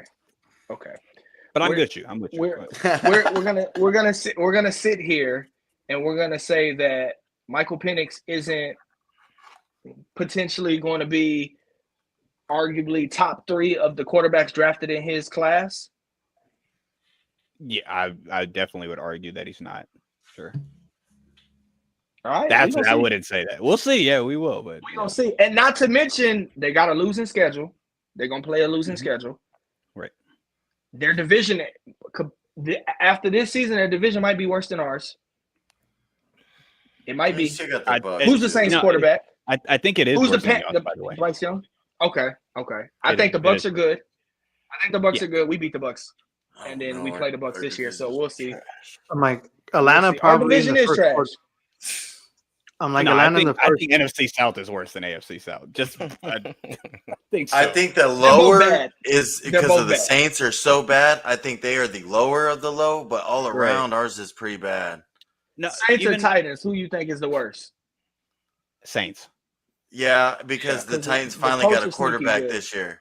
But if you asked me last year, I would have took the Titans as the worst. So, but we're talking this year, y'all's division. Even if you don't think so, every single piece that was added this offseason, draft, free agency, offseason in general, all those teams got better. They have glaring weaknesses. I don't know if Cam. No, I'm with you. I'm not against that argument. But again, I just don't think Michael Penix. I'm against that. Michael Penix is a 3 in his draft class. I'm totally against that. I mean, what you got, Jaden? You got Caleb and then who? Bo Nix. Bo Nix. Okay, that's JJ 3. McCarthy. So JJ McCarthy and Michael Penix are in the same. I mean, we don't know. When we saw Michael Penix, he had 3 touchdowns, 3 interceptions. I think he's going to be good, but there's no evidence that he's going to be better than Bo Nix. We didn't see JJ at all. We seen JJ. Yeah, I'm not saying he's better than JJ. That's the last time we seen his ass. You said 3. So I'm going Caleb. 3. Caleb, Jaden, I'd take Michael Penix over Caleb right now. So you're tripping. Ooh, hot take. That's 3. No, he's third. I take a leader. I take a leader. You know what I mean? Somebody you don't know if he's a leader yet. Come on, talk that. We know Caleb ain't. At least I could, deal business with Penix. Yeah. I don't know. Caleb Williams kind of still looks like he could go either way. Still, he could flop or end up good. You know what I mean? He's kind of in the same boat. Well, I'm not going to sell Caleb like that. Yeah, when we get to our way too early team series, I got a lot to say about Caleb. Yeah, we'll see. But now I will say, don't say it like that. I will say AJ Brown. If AJ Brown has a better year than Drake London, I'll take that. But the other 6 people, in my opinion, I agree with Cody. Like, I think Devontae Adams is going to be a third down red zone guy. I think Puka is going. First of all, let's keep this shit a buck. Matthew Stafford's, when he likes a guy, it's over with. It's over with. The 2 top receiving years ever is Matthew Stafford. If he like your ass, he throwing your ass the ball. You don't think he's going to like Devontae? Over Puka? No, I'm not saying over him. He like big body guys. I'm not saying Devontae. Is Devontae Puka? Is he Puka? I don't know. Oh, as far as evidence, like historically, he's better than Puka. What do you mean? No, Puka not from a being better than. That's not what I'm saying. I'm saying from a play style jump ball standpoint. I'm saying Devontae. And who was Megatron? Who does Megatron look more like, Devontae or Puka? He don't look like neither of them, but who does he look more like? They're both 6'1", 6'2", 215 each. Yeah, they're the same. I think Matthew Stafford. How do you move your 215? Devontae does not move his 215 like Puka does. Devontae ain't bulldozing guys. Devontae ain't in basketball leagues dunking on people. Sure, that doesn't prove that's anything my only point. That Matthew Stafford is not going to love having Devontae. No, I'm not saying he. What I'm saying is he picks a guy. When he has a guy that's great, he picks a guy. So let's talk about it. Number 1 wide receiver ever, he threw the ball to. Number 2 wide receiver ever. He You threw the said ball ever? to. Number 1 rookie. As far as yards, I'm just going Mhm. yards. That's not a Gotcha. debate. The number 1 yards guy, Calvin Johnson, he threw the ball to. The number 2 yards guy, and if we want to do total season, is still Cooper Kupp, because Cooper Kupp has the most yards in a total season. He threw the ball to. The number 1 rookie, who has the most yards, Puka, he threw the ball to. Right. So his history points to, if I really like a guy, I'm giving his ass the ball. Now, I'm not saying Devontae can't be that guy, but Right. in my opinion, realistically, it's going to be Puka. Okay. All right. Well, let's go over where Chase, JJ. So what was worse, Chad and Joe? Brian Thomas or Drake London? Oh yeah, Brian Thomas. Brian Thomas. I say Drake. How? There we go. But tell me, Brian Thomas Jr. How can he, just because he needs to prove it to you when he had 1,200 yards? No. When he had 1,200 yards with 2 quarterbacks, with Trevor Lawrence not playing well in the beginning of the year, then he has a worse quarterback playing, and he's the one getting force-fed the reason why they even won any of those games. Tell me how he needs to prove anything else to you when Trevor Lawrence is going to be healthy. The offensive coordinator that's going over there was Minnesota Vikings offensive coordinator. That's not a point. When a guy in Minnesota Vikings passing coordinator, offensive coordinator is going over there, I don't see how that's not predictable. He could have a top 7 year. He had a top 7, top 8 year last year. Yeah, just how I've been looking at it the past couple of seasons with rookies. I'm like, it's 1 year sample size to me. Okay. That's Brian why I always Thomas say Brian Thomas has to play the Texans twice. He has to play the Chiefs. He has to play the Rams. Nothing scares me. He has to play the 49ers.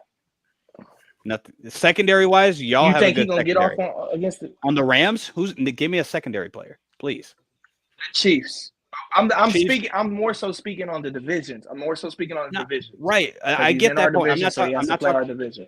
Right. So I'm not talking about wins and losses. I don't think the Jaguars are going to be good. I don't think all the wins and I'm not putting that into factor. I'm talking about him individually against secondaries. Y'all, yes. Secondary, that's going to be interesting to watch because I like y'all secondary. My Chiefs, thing is McDuffie, and who else? No one. What's holding Zero. him back is going to be his quarterback. Who's going to McDuffie Trevor is definitely Lawrence guarding is him. garbage. Thank you. Quarterback 2. McDuffie. What about Trevor? So Trevor The Lawrence Titans. is a Do you question. think the Titans secondary is good? Look, I'm No. looking at their schedule right now. So he plays against 14 cornerback ones that he's probably gonna have a tough day against. Come on, Last thank year, you, how Joe. many courts? Y'all are crazy. Y'all bring up stats that you think make your point, but it doesn't make your point. Last year, how many cornerback ones did he go under? And he still had 1,200 yards with bad quarterback play. He wasn't even the wide receiver 1 until like middle of the season, though. What does that Thank prove? you. What does that prove? When he became wide receiver 1, at the later the season occurred, he got better. Don't get me wrong. So tell me Towards the what end of the happened there. season, you could see okay, he has the Jesus probability. Christ. What was that? What was that? You saw the probability. Sorry. Go ahead, Joe. No, towards the end of the year, you could see, or like, all right, this is why they took him this high. You could see, and towards the end of the year, what was he? He was the wide receiver 1. And for the record, With a Milton, quarterback 3. we're not just talking about corners because we just did a pass rushing list. You got Nick Bosa on your list, so I'm just saying we talking about an incompetent quarterback. I don't think he's loved incompetent. me some sunshine. I loved me some sun. Okay, go talk to Shady McCoy. He gonna tell you that man the worst quarterback in the league. Anyways, so that's not a good argument. Shady McCoy don't make points. Go ahead. He don't. What? He don't. Trevor Lawrence ain't. It's a make or break year for Trevor Lawrence to me. He needs to show like why, Sure. And Brian Thomas. Trevor, no, the only thing I was he gonna got say, a Brian second Thomas. half that I liked. Oh yeah, Go ahead, Joe. it's just Brian Thomas is giving him a lease on life with that franchise, and he needs to capitalize it. Hopefully, he does. Hopefully, they don't put a bunch of stuff into his ear like, "Hey, we got Travis Hunter here, so we have to feed him the ball because he's going to be on both sides of the ball." In my opinion, how's that going to be like? Oh, we need to feed our new shining toy. Like that's like, how's that You going to could, work? well, you could make the same argument. You have CD Lamb high. Same thing. I'm It's like that the thing. argument. George Pickens, the highest reception total he's ever had is 60 passes. He only Why gets is three, that? four. Why is Because that? they only throw the ball to him deep. That's his thing to throw him No. deep. What? Name the quarterbacks that he's played with. Come The on. thing is, Again, you got to be consistent with this. no, and I If am. you're being consistent, then the same logic you just used against Brian Thomas Jr., same thing for CD because you're dealing with mean, George Pickens, and Kenny he's the actual number Pickett, one. Trevor Lawrence. You being disingenuous on. because let's keep it a buck. They not giving him the ball over Travis Hunter. What's the old boy name? Duval. Whatever his name Liam is. Cole. He go. Oh They yeah, I forget about that. mind you, my wife is from Jacksonville. I know a bunch of Jaguars fans. They don't care about him the way they care about Travis Hunter. That man means is second nothing. fiddle to Travis That means Hunter. absolutely That man nothing. is second fiddle. That man is second You gotta think fiddle about it, to though. Travis Yes, to Hunter. the fans. Sorry. To the fans. Y'all aren't calling the plays. So that means absolutely nothing. By the way. You don't think this man when they traded up to draft him, you don't think that he's now the number one target? Number one target as wide You receiver? don't think he's No. now the number one? No. We might not think He just that, but started playing defense. He was playing wide receiver. When he got to camp, he started as a wide receiver. Sure. He just started playing defense. He just started getting the defense. If he's going to do exactly what he says he's going to do and play both sides, he's not going to be the number one target. I could guarantee. Absolutely agree with that. That would be 100% fact. you that. There's no evidence to show that. Brian Thomas Jr. again. So you don't. 1,200 yards with bad quarterback. Say he gets 8 targets. Say he gets 8 to 10 targets a game, which is very likely for Travis Hunter. Okay. Which is very likely for Travis Hunter. that's a lot for Say the whole that's what he season. gets, Yeah. right? Yeah. Sure. Mm-hmm. But just run with me. For instance, I'm with you. Go ahead. So run with me. How many do you think Brian is getting? If he's getting 10 targets, well, yeah, he's going to get like 6, maybe. But Travis Hunter, Yeah. I guarantee you, is not getting 10 targets a game. I guarantee you. I will. Okay, bet you we'll run with that. whatever We'll run you with want. the 8. We'll run with the 8. We also didn't think that Travis Hunter was going to play 175 snaps in a game for 4 seasons straight. I understand the NFL is different. I am not. Yeah. Let me be clear before anybody says anything. I do not think he's going to play every possession. I do not think he's going to play 75% of both sides of the ball. I don't believe it. I don't buy it. The NFL is different. You're not going to play Jamar, or you're not going to play Jalen Ramsey and Tyreek Hill all game long. I don't buy it. Right. I don't buy it. You know what I'm saying? So I get that. But in my personal opinion, what puts butts in them seats, because the Jaguars know they're not winning no football games. What's going to put butts in them seats? Come on, bro. You know they don't know that. Like, it's easy to say that. Touchdowns but as is an NFL team, is putting butts in the seats. Touchdowns. I think that's what they were going for, trading up, because what's the name of their family? That family doesn't really care about that franchise football wise. Which is one of the only non-white families that owns a football team. The Khan family. Only. They're Middle Eastern, right? Yeah, the Khan family. They are soccer based. They have a soccer team overseas, and in my opinion, they don't really care about the football as. That's why they want to take them to London as many times. They did this move, in my opinion, to sell seats, to sell stuff, to know like, all right, we're a middling franchise. Let's do something that's gonna get us rejuvenated. Travis Hunter, probably one of the most polarizing players in the past 10 years. And I just thought that this is what this move is. They're not wanting to win games. They're just wanting to sell tickets. Sure. There's no evidence, but sure. Do you think that him scoring touchdowns or him intercepting the football, which is less likely to do than to score a touchdown, what do you think is more gravitating towards a fan? Oh, of course. Wide receiver. Nobody cares about cornerback play. Yeah, it's just In my opinion, That's I just think that he's fandom. going. I'm answering. That's fandom, though. That's not strategy on how to win games. So again, I'll take AJ Brown over him, and AJ Brown ain't on my list. AJ Brown over who? Over Brian Thomas Jr. Yes, Brian likewise. Thomas. I have AJ Brown over him too. Yeah.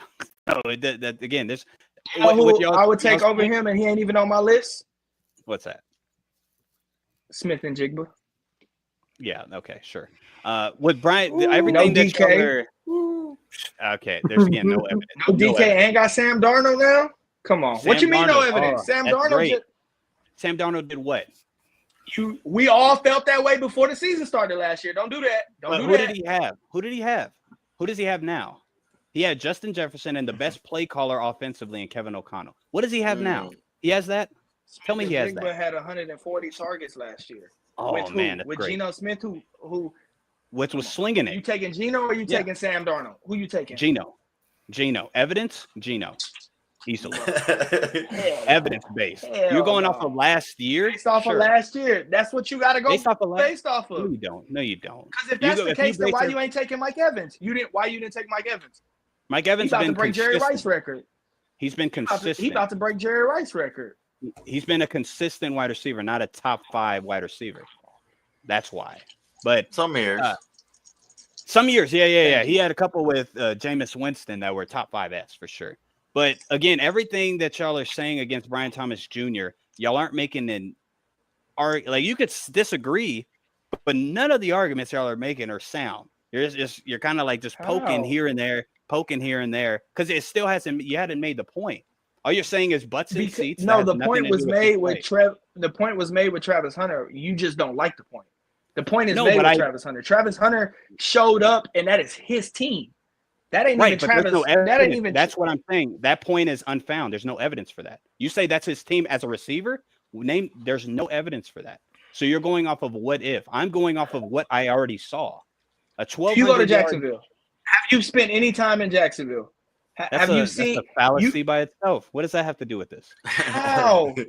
That's fallacious by itself. Because I haven't. You don't think that's Myles Garrett's team? You don't think that's Myles Garrett's team? Well, I never been to Cleveland, so I can't tell. You're not a Patriots fan. You ain't been to Gillette. That's your point. Like I haven't been to Cleveland. I can't tell. No. But my point is that was always Tom Brady's team.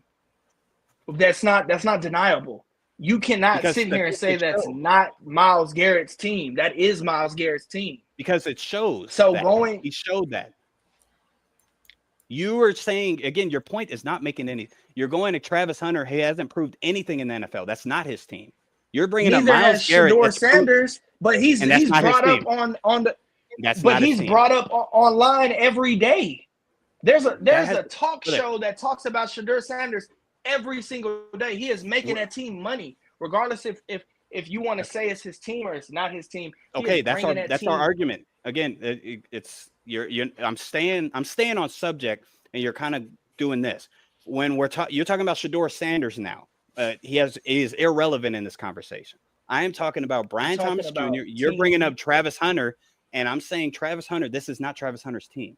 All the points you just made with Myles Garrett, Tom Brady are irrelevant because that has nothing to do with Travis Hunter. So I'm saying that your argument on Travis Hunter, the reason why I'm not saying that. I'm saying he is the only offensive player that produced last year. He is the biggest offensive weapon on that team that is proven. Y'all are just speculating, which is fine. I could be wrong on Brian Thomas not being top 7, but I just want to hear some sound argumentation back. You saying Travis Hunter, there's just no evidence for that. You saying, because he drafted him 1 or he's putting did butts Trey in Hendrickson produce last year or not? Did Trey Hendrickson produce last year or not? Because he's not in your top 7. But he produced. What does that have to do? So that means what it means is because a guy produced. No, I'm not. Listen without responding. Listen without responding. So you mean to tell me because a guy produced, that automatically means he's going to produce again? That's what you're doing. No, that's exactly what you're doing. You're saying you're not, but that's what you're doing. How are you not? No, I made my argument. Is automatically going to produce with an incompetent quarterback. And you put them you say incompetent quarterback, but I'm saying he's going to produce because he had Trevor Lawrence, when he wasn't playing well, right? We all agree on that. He had another quarterback that played worse than Trevor Lawrence, and he still produced. That's my point. I think Trevor Lawrence let me go. Now with Trevor Lawrence having a Minnesota guy that made Sam Darnold look good, he was part of the Minnesota passing game, the offensive coordinator assistant going to Jacksonville. Trevor Lawrence could lay an egg, and I'm wrong. And Trevor Lawrence is mediocre at best, but I don't think that's going to happen. That's my point. I'm saying I don't say just because he had a good year, oh, it's going to travel into this year. I'm saying because he had a good year with the negatives that were against him, and now you're just upgrading. They got a little bit better offensive line. You got another weapon in Travis Hunter. And Trevor Lawrence should play better than he played last year. That's my point. Not because he just played well. And you bringing up Trey Hendrickson, again, that's you're being a little dishonest. I said the only reason why he's not in there is because I don't think he's going to play. I said that. That was straight. That was on. Everyone heard that. So I didn't say he's not going to be that. I said I don't think he's going to play. That's why he's not on my list. So your Brian Thomas point is equivalent to your Malik Neighbors point, correct? Yeah, about. Yep. Okay. Just wanted to make sure I'm on the same page as that. Yeah, now, we've been having a back and forth. So for the other three guys, why do you guys not have Brian Thomas on your list? Let's get away from Brian Thomas. Don't do that. It's been about me being wrong. It's been about me being wrong. So now I at least want everybody else to be wrong. Okay, I already pushed back on you. So Cody and Chad, if you guys want to please indulge on Brian Thomas Jr. and we can move on to another receiver. Well, just like how you think Trevor Lawrence is going to like snap back into whatever he's going to do, I don't think he's going to do that, bro. His offensive line didn't get that much better. I don't know about his coaches and the offensive staff, but he had so much time to prove himself. I know barring the nagging injuries, but the season he had last year, I don't think he performed with the head coach and Liam Cohen. You don't think he's a good? Duval. You don't think he's unproven? Of course, if you have that pushback, that's fair. But you don't think he's a better option as far as offensive play calling? I mean, it's a possibility, right? But again, this has to do with Trevor's talent and his mindset right now. I just don't see him bouncing back, bro. I just don't. Not to put Brian Thomas in the top 7. Okay. Nah. And Cody, I'm assuming you agree because Trevor Lawrence. Yeah, I don't think that Brian Thomas is that far off, maybe. I would put him more in like 10, 15 ranges. But remember, I'm not saying he's a top 7 receiver. No, but I'm saying like the type of season he's gonna have. I don't think they're gonna have a great season offensive wise, but I think they'll have still a decent season. But for you to have them over CeeDee Lamb or so, I don't really see that at all. So it's a hot take. I know it's a hot take, but again, I can defend it. My only point isn't that he can't do it. My point is more so, and I'm sorry if I wasn't giving this off, is more so the quarterback play. Right. That's more so my issue. It isn't him, it's the quarterback play. Because as a Texans fan, I can't stand that mug, boy. He nice. But it's more so the quarterback play for me. Oh, Brian Thomas. Okay, gotcha. I thought you said Trevor Lawrence is nice. All right, that's good. Gotcha. Okay. Well, okay. All right. All right, let's hug it out, guys. Big hug. Oh no, that's how it is. I appreciate it, Richie. We good. We forever good. We forever good. Yeah. This is class. Yeah, I just think the only guy on this list that we can give the pass to have like not great quarterback play possibly is Justin Jefferson. Everybody else on this list has elite to great quarterback play. For me, all the guys I have on my list. Bingo. Yeah, he's right. I mean, the worst is Jared Goff, but Jared Goff is solid.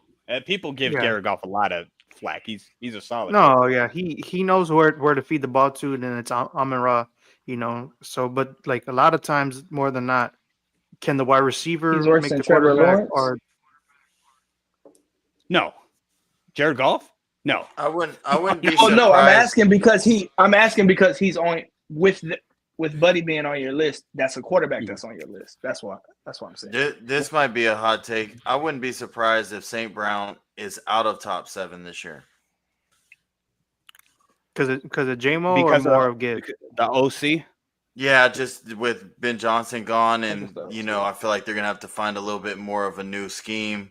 I wouldn't be surprised if they have a down year this year in offensive wise, because they were one of the best teams offensive wise last year of like NFL history, right? They broke records and stuff, so I don't see a repeat on that. So I want to get y'all's. Go ahead, Richie. I want to ask because I don't know enough. Do y'all feel like Dan Campbell has such a imprint to where, yes, we give Ben Johnson his credit, but it's also Dan Campbell to where new offensive coordinator that came in, we're giving him a little too much grace when it's more so Dan Campbell's offense and defense. Do you get what I'm saying? No, I understand. I know for sure with DeMeco Ryans, he ain't doing shit on the offense. I know that. Of course. As a Texans fan, I know the offense is definitely our OC. You know what I mean? Mm-hmm. Go ahead, Joe. Yeah, so my question with the Lions. The thing with me with Dan Campbell, he's a motivator more sense than a guy that's going to do X's and O's and stuff like that. And I feel like he's made a big imprint on this franchise to uplift them, because for years the Lions were a horrible ran franchise. Nobody wanted that job, and look what he did to that. He made everybody believe that they could win. And now it's like I feel like if whoever he has as a defensive coordinator, offensive coordinator, they're going to succeed because he's going to tell them, I believe in you. They have the roster from top to bottom to compete. Now, is it going to have a drop-off? Probably so. But I feel like they're still going to compete offensively and defensively because that's how that coach is, that's how he runs his team. I think they'll compete, but if y'all kept up with my Dan Campbell, I don't think he is a motivator, but I don't think that only goes so far though. He's not that great of a coach. He has again the cojones football wise. I just don't think he's that good of a coach. But cojones, he got it, and people play for him. But I'm like, sometimes that's what you need though. Win. Maybe. Do y'all feel like as a motivator, he has hit this point, and now he's starting to either even out or start going down? No, that motivator shit works forever. That's something you can't teach. You just got it in you. I think this is where he becomes more of a coach over these next couple of seasons until he lands down the right coordinators for the teams. Like he's now going to be more involved, I think, with possibly the I know he's a more defensive guy, but now I want to see how he's going to put his imprint on the sides of the ball now. Now, funny thing is, he's a tight ends coach. That's what he is. So with your question, I don't think he's like hit his ceiling or anything. I don't know, but I don't think that his ceiling is much higher, in my opinion, as a coach by himself. Again, you have the right OC, and because that's part of head coaching too. You pick the right OC, you pick the right DC, so he can be that guy. And I'm just foolish, but I just think that, of course, if he makes the playoffs, maybe wins a playoff game, he's fine. But let's say they fall from grace because they're favored to win the division again. Right.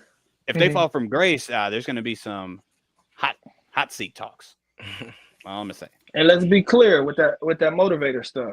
That motivator stuff, when you trash and then you go from trash to and you move up, all that shit matters. But once you get to the top and you start going downward, like say next year they don't win 10 games. Right. Say they win 9. Say they win 8.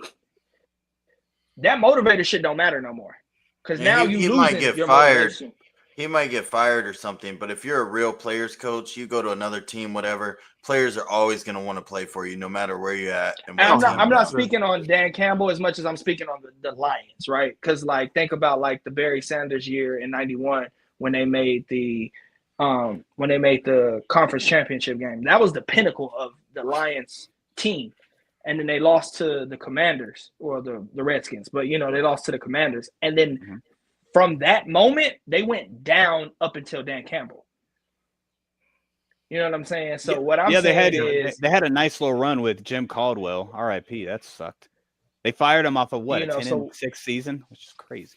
Yeah, come on, man. So what I'm saying, my bad. What I'm saying is with him going up, do you feel like these last couple of years has been the highest that he can go, or do you feel like he can go to the Super Bowl? Because I don't see it personally. I don't see it without proof of the OC and DC. I don't think he could. Yeah, again, we got to see it, and then he's not a scheme guy. He's not that. Yeah. You know, I think the NFC got a lot better, and now it's gonna be like their window. Is Derek Stingley better wide receiver than Travis Hunter? To be determined. Loki might be. I'm like a returner, probably so. Campbell and Ben hurt him when it mattered in the playoffs. Or something.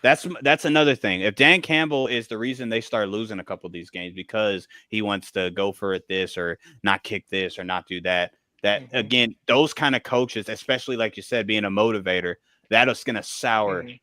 He needs an OC that'll stand up to him, be like, "Fuck no." Yeah, I think the OC they got was from Denver. I think he was a pass game coordinator, if I'm not mistaken. Yes. Because everybody talks about the Commander season. My bad. Everybody talks about the Commander season going up the moment that the game where was it the Bears game? The Hail Mary? The mess up, the Hail Mary. The Hail Mary. That's when that season went, to new heights. So you also have that effect in reverse. Is my only point that I'm making. Gotcha.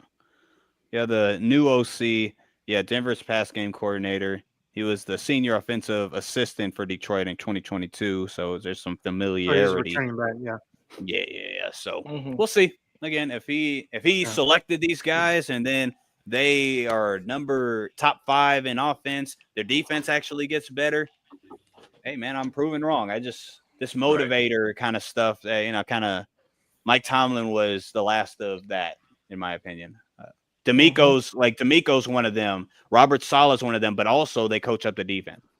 You know what I mean? It's not just motivating. Right. It's this is our job as the defense or kind of thing. So with him just being a motivator and coaching up Sam Laporta, we'll see. No disrespect to Dan Campbell, but not a big fan. My last thing on wide receivers for y'all, I want a good argument. Why do you think Puka? So I understand Puka being Stafford's guy. Right. I got that. With Davante Adams coming in, let's just say, for giggles, it's Davante Adams as of the last 3-4 years. A highly productive, a highly targeted outside threat.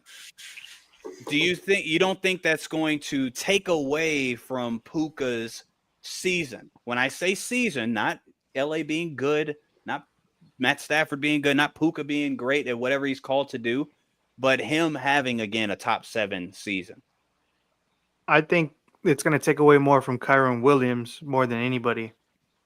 And I think Davante is still going to get his targets. I think whenever the Rams are at their best is whenever they're putting the ball in Matt Stafford's hands and he's throwing the ball. Kyron had a little bit of a fumbling problem last season, and he didn't have a great year compared to the year before. And who knows if Matt Stafford's going to trust him, because these older veteran quarterbacks, they get into their habits. Is like, if I do not trust you, I'm not going to give you the ball. And Sean McVay, you saw that towards the end of the game, playoff game, they did not run the ball as much. They were slinging it more. So what are you going to do? You have one guy on another side, another guy on another side. The run game possibly would get hindered a little bit, in my opinion, for that. I'm not mad at that. Okay. All right.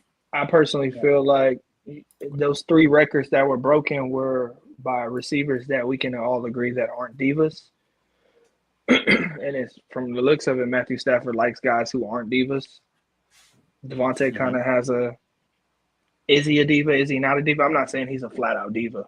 Okay. But, bro, I don't see nothing beyond third down and touchdowns, red zones. I just think that Puka is he's younger. He's way more. I don't know. I don't see Davante having to see. I'm not saying Davante can't get 1,000 yards, and I just personally think that Puka is going to be the number 1 receiver there. Let me ask you, Milton. Do you think Davante Adams is coming to the Rams with the expectation to have 1,000-yard season type thing or anything like that? Yep, I do. Yeah, really? I feel like if he was, I feel like he's coming here to try to win. You know, he's been on so That many too. losing teams. You know, and I think I think it's the and. I don't think it's either or. I don't think it's black or white. I think it's both. I feel like if he wanted to make a lot of money and get a lot of yards, he would have went to a team that out desperately needs a wide receiver. You know, the Rams, he knows he's coming here to play a role, and it's to, you know, get touchdowns, critical moments, third downs, you know, where he's really good at sideline type catches. They're not looking at Devontae Adams to get him down the field most of the drives. So, again, I just disagree. And one, I don't think he went for a bag. I agree with that point. For sure. He wants to win, and Right. LA gives him a chance to win and also to produce, which LA gives him a chance to produce. And I'm not saying he's going to outproduce Puka. I ain't saying that. But I'm just, you know, I think it's going to hinder it a little bit. I do think he went So you there got Devontae to be Adams having a 1,000-yard season. Yeah, I do. If healthy, of course. Give me some Okay. grace there. Give me some grace. Yeah, I do. I think they brought him over there to be an upgraded Cooper. I think that's an upgraded position from what Cooper Kupp was. It's upgraded. He upgraded by getting Devontae Adams. No matter how old Devontae Adams is, he still produces. If Cooper Kupp without injuries, I would say Cooper Kupp would still be probably about the same.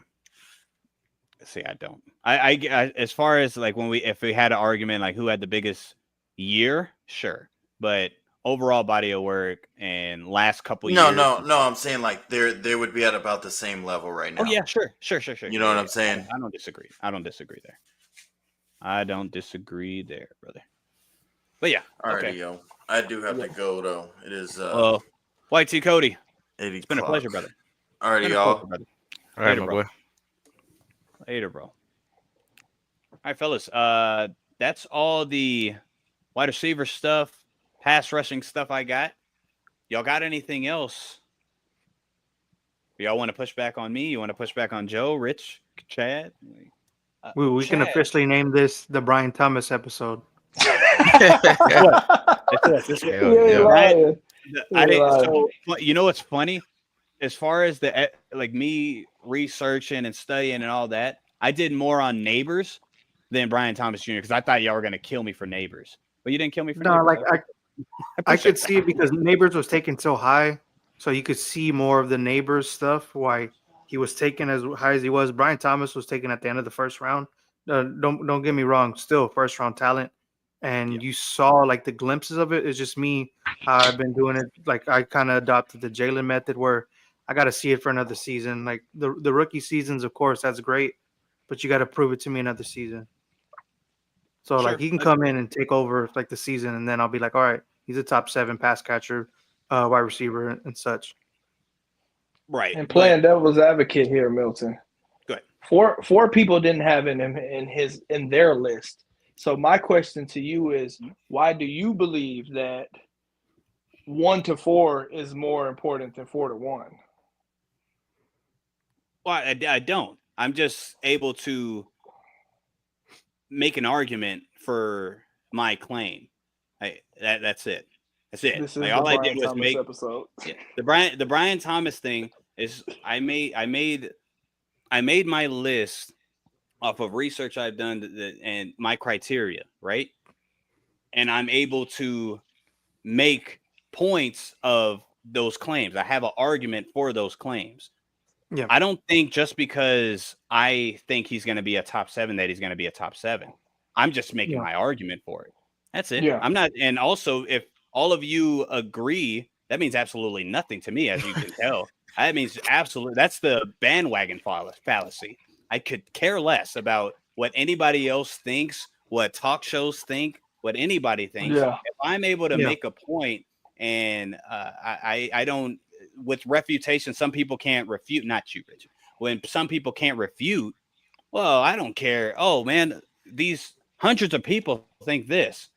Well, I made that's not an argument, right? Yeah. That's not an argument. That's just like saying, oh, the person down the street believes this. Well, I don't care what the person down the street thinks. That's respect through the roof, brother.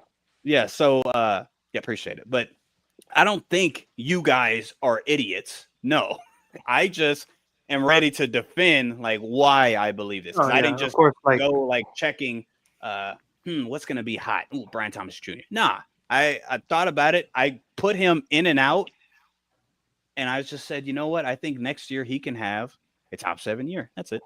I don't think you guys are wrong. You guys can y'all's list last year. I was wrong on a lot of things, dude. It's all good. All right. I know. But I can make a point. Yeah. That's it. That's it. You got to stop picking other teams against the Texans in the wild card. Now, All once right, we get to all the right. divisional, Yeah, that's true. That's once true. we get to the divisional, you got it. No, we I ain't mean, won a divisional game ever. Hey, This- I'm just glad that Chad got his light fix. That's all I'm worried Yeah. about. I didn't, bro. I didn't, bro. Oh, It's it's off. Yeah, Oh, What's going on? Yeah. I'm glad I see them take That's the on. shades off. Oh, that's yeah, What what was it is. that had him take the shades off? Brian Thomas Jr. It's the Yeah, episode. Malik Okay, Neighbors. so Right. it ain't just me. It ain't just me. Well, Richie's Set- with me with Malik Neighbors, so Fact. Yeah, don't get me wrong. Like if I had to put one of these guys in the list, it would be Malik over Brian Thomas to me. Sure. I put both of them. How about that? Eat it. Hey, and Yeah. I respect the approach, Joe. Like my dad, when I have sports talk with my dad, he needs to see it for 3-4 years. Like my dad, Yeah, like if next season, you could next have, season if they come out again and do it, and of course, like all right, they are in the tops. I feel like Malik Neighbors is on the cusp. Of course, hopefully Jackson Dart is that franchise quarterback for them that they need because you need a young guy to play with. You can't have Russell Wilson still out there trying to sling it to him. You need a guy that he can grow with in the trenches, Yeah. and then so hopefully but Malik Neighbors, you've seen where he looks like a monster out there. You saw it last season. do you think that he can have a better year with what quarterback? Is my question Oh, to you of course. guys. I feel like Russell Wilson is going to help him his progress immensely. But in my opinion, I think Jackson Dart should be starting by week 5 because they're not trying to win a Super Bowl. I think Brian Dable got another lease on a couple of years, possibly if they let him pick Jackson Dart in the first round. When we did our live during the draft, I was like, this move shows that they let Brian Dable get another 2 seasons to allow him to try to see if he can be Josh Allen like, because that's what they were comparing him to. That's why Brian Dable fell in love with him because he thought he was Josh Allen 2.0, I guess. That's crazy. I don't see it. After that, who did he beat? Did he beat Bama? Who did he beat? He beat a big team in college, and then in my opinion, it just went downhill. He showed glimpses. I'm like, the thing with him was that he would run and would not know how to run out of bounds. He would try to just continue to truck people like what Josh Allen does. Josh Allen, Mhm. Yeah, no, I think, in my opinion, granted, it's not the Tampa Bay Jameis Winston, but Yeah, Jameis it's just Winston, that 5,000 yard, Stats wise, 30-30, like 30-30. And that's what I'm Yeah. referring to, because for a Yeah. receiver, it's all stats based, for the Yeah. most part. But a receiver has 1,800 yards, and I mean, look at the Julio Joneses of the world. I don't think he's ever had more than 10 touchdowns in a year. yeah, No, crazy probably stat. not. So crazy stat. Yeah, funny that you like brought 300 yards in a game and like 2 touchdowns. Doesn't You know matter. what I mean? Yeah, And that was it for like the next 6 games, Yeah. as far as touchdowns go. yeah, 160 yards, no touchdowns, just targeting the tight end or running the ball in. But fellas, go ahead, Joe. No, but I was going to tell you, Milton, whenever you clip some of the stuff, please clip whenever you talked about Brian Thomas Jr. and Chad takes off the glasses, please. Yeah, that was funny. Don't get me wrong, I wasn't mad at it. Again, it's a hot take for sure. I'm cool with it. Oh, for sure. But- Hey, this is why we like to do stuff like this. We go off our hunches. Like if we get a hunch right, that's why we get all excited. If we get a hunch wrong, we're like, oh, well, that's another line of stuff. That's just what it is. I don't know. Well, fellas, I was trying to stop at 2 hours. It's 2 hours, 3 minutes. It's all good. It's only 3 minutes. But appreciate y'all joining me. Rich, Joe, and Chad, all love. Appreciate it. Next week, if y'all are available, the invitation's open. We're gonna do offensive. I might change it up, but right now on my mind is offensive line, like groups. And since offensive line now, there's going to be offensive lineman of the year. We're going to do like a top 3 of those, like who we think will get that award kind of thing. I might sprinkle in something else there, but right now that's at least on my little sheet Kicker. over here. We'll see. Yeah, I'm not doing kicker. Okay, but Kicker is crazy. Yeah, I'm not doing it. He wants that just because we say Brandon Aubrey's great. That's all he wants. But Fairbairn's pretty good. Shout out, huh? Not after this last year. I know you're gonna say that. He did miss a couple, but he's still good. Still a good. Couple crucial ones. Yeah, crucial. No, for real. But again, fellas, thank y'all for joining me. You could have did anything for 2 hours, and you spent the time with me. But yeah, all the people that are out there watching this or watch this back, much love and appreciation to you. We talked top 7 pass catchers, pass rushers, and next week we'll be back. All love, and that is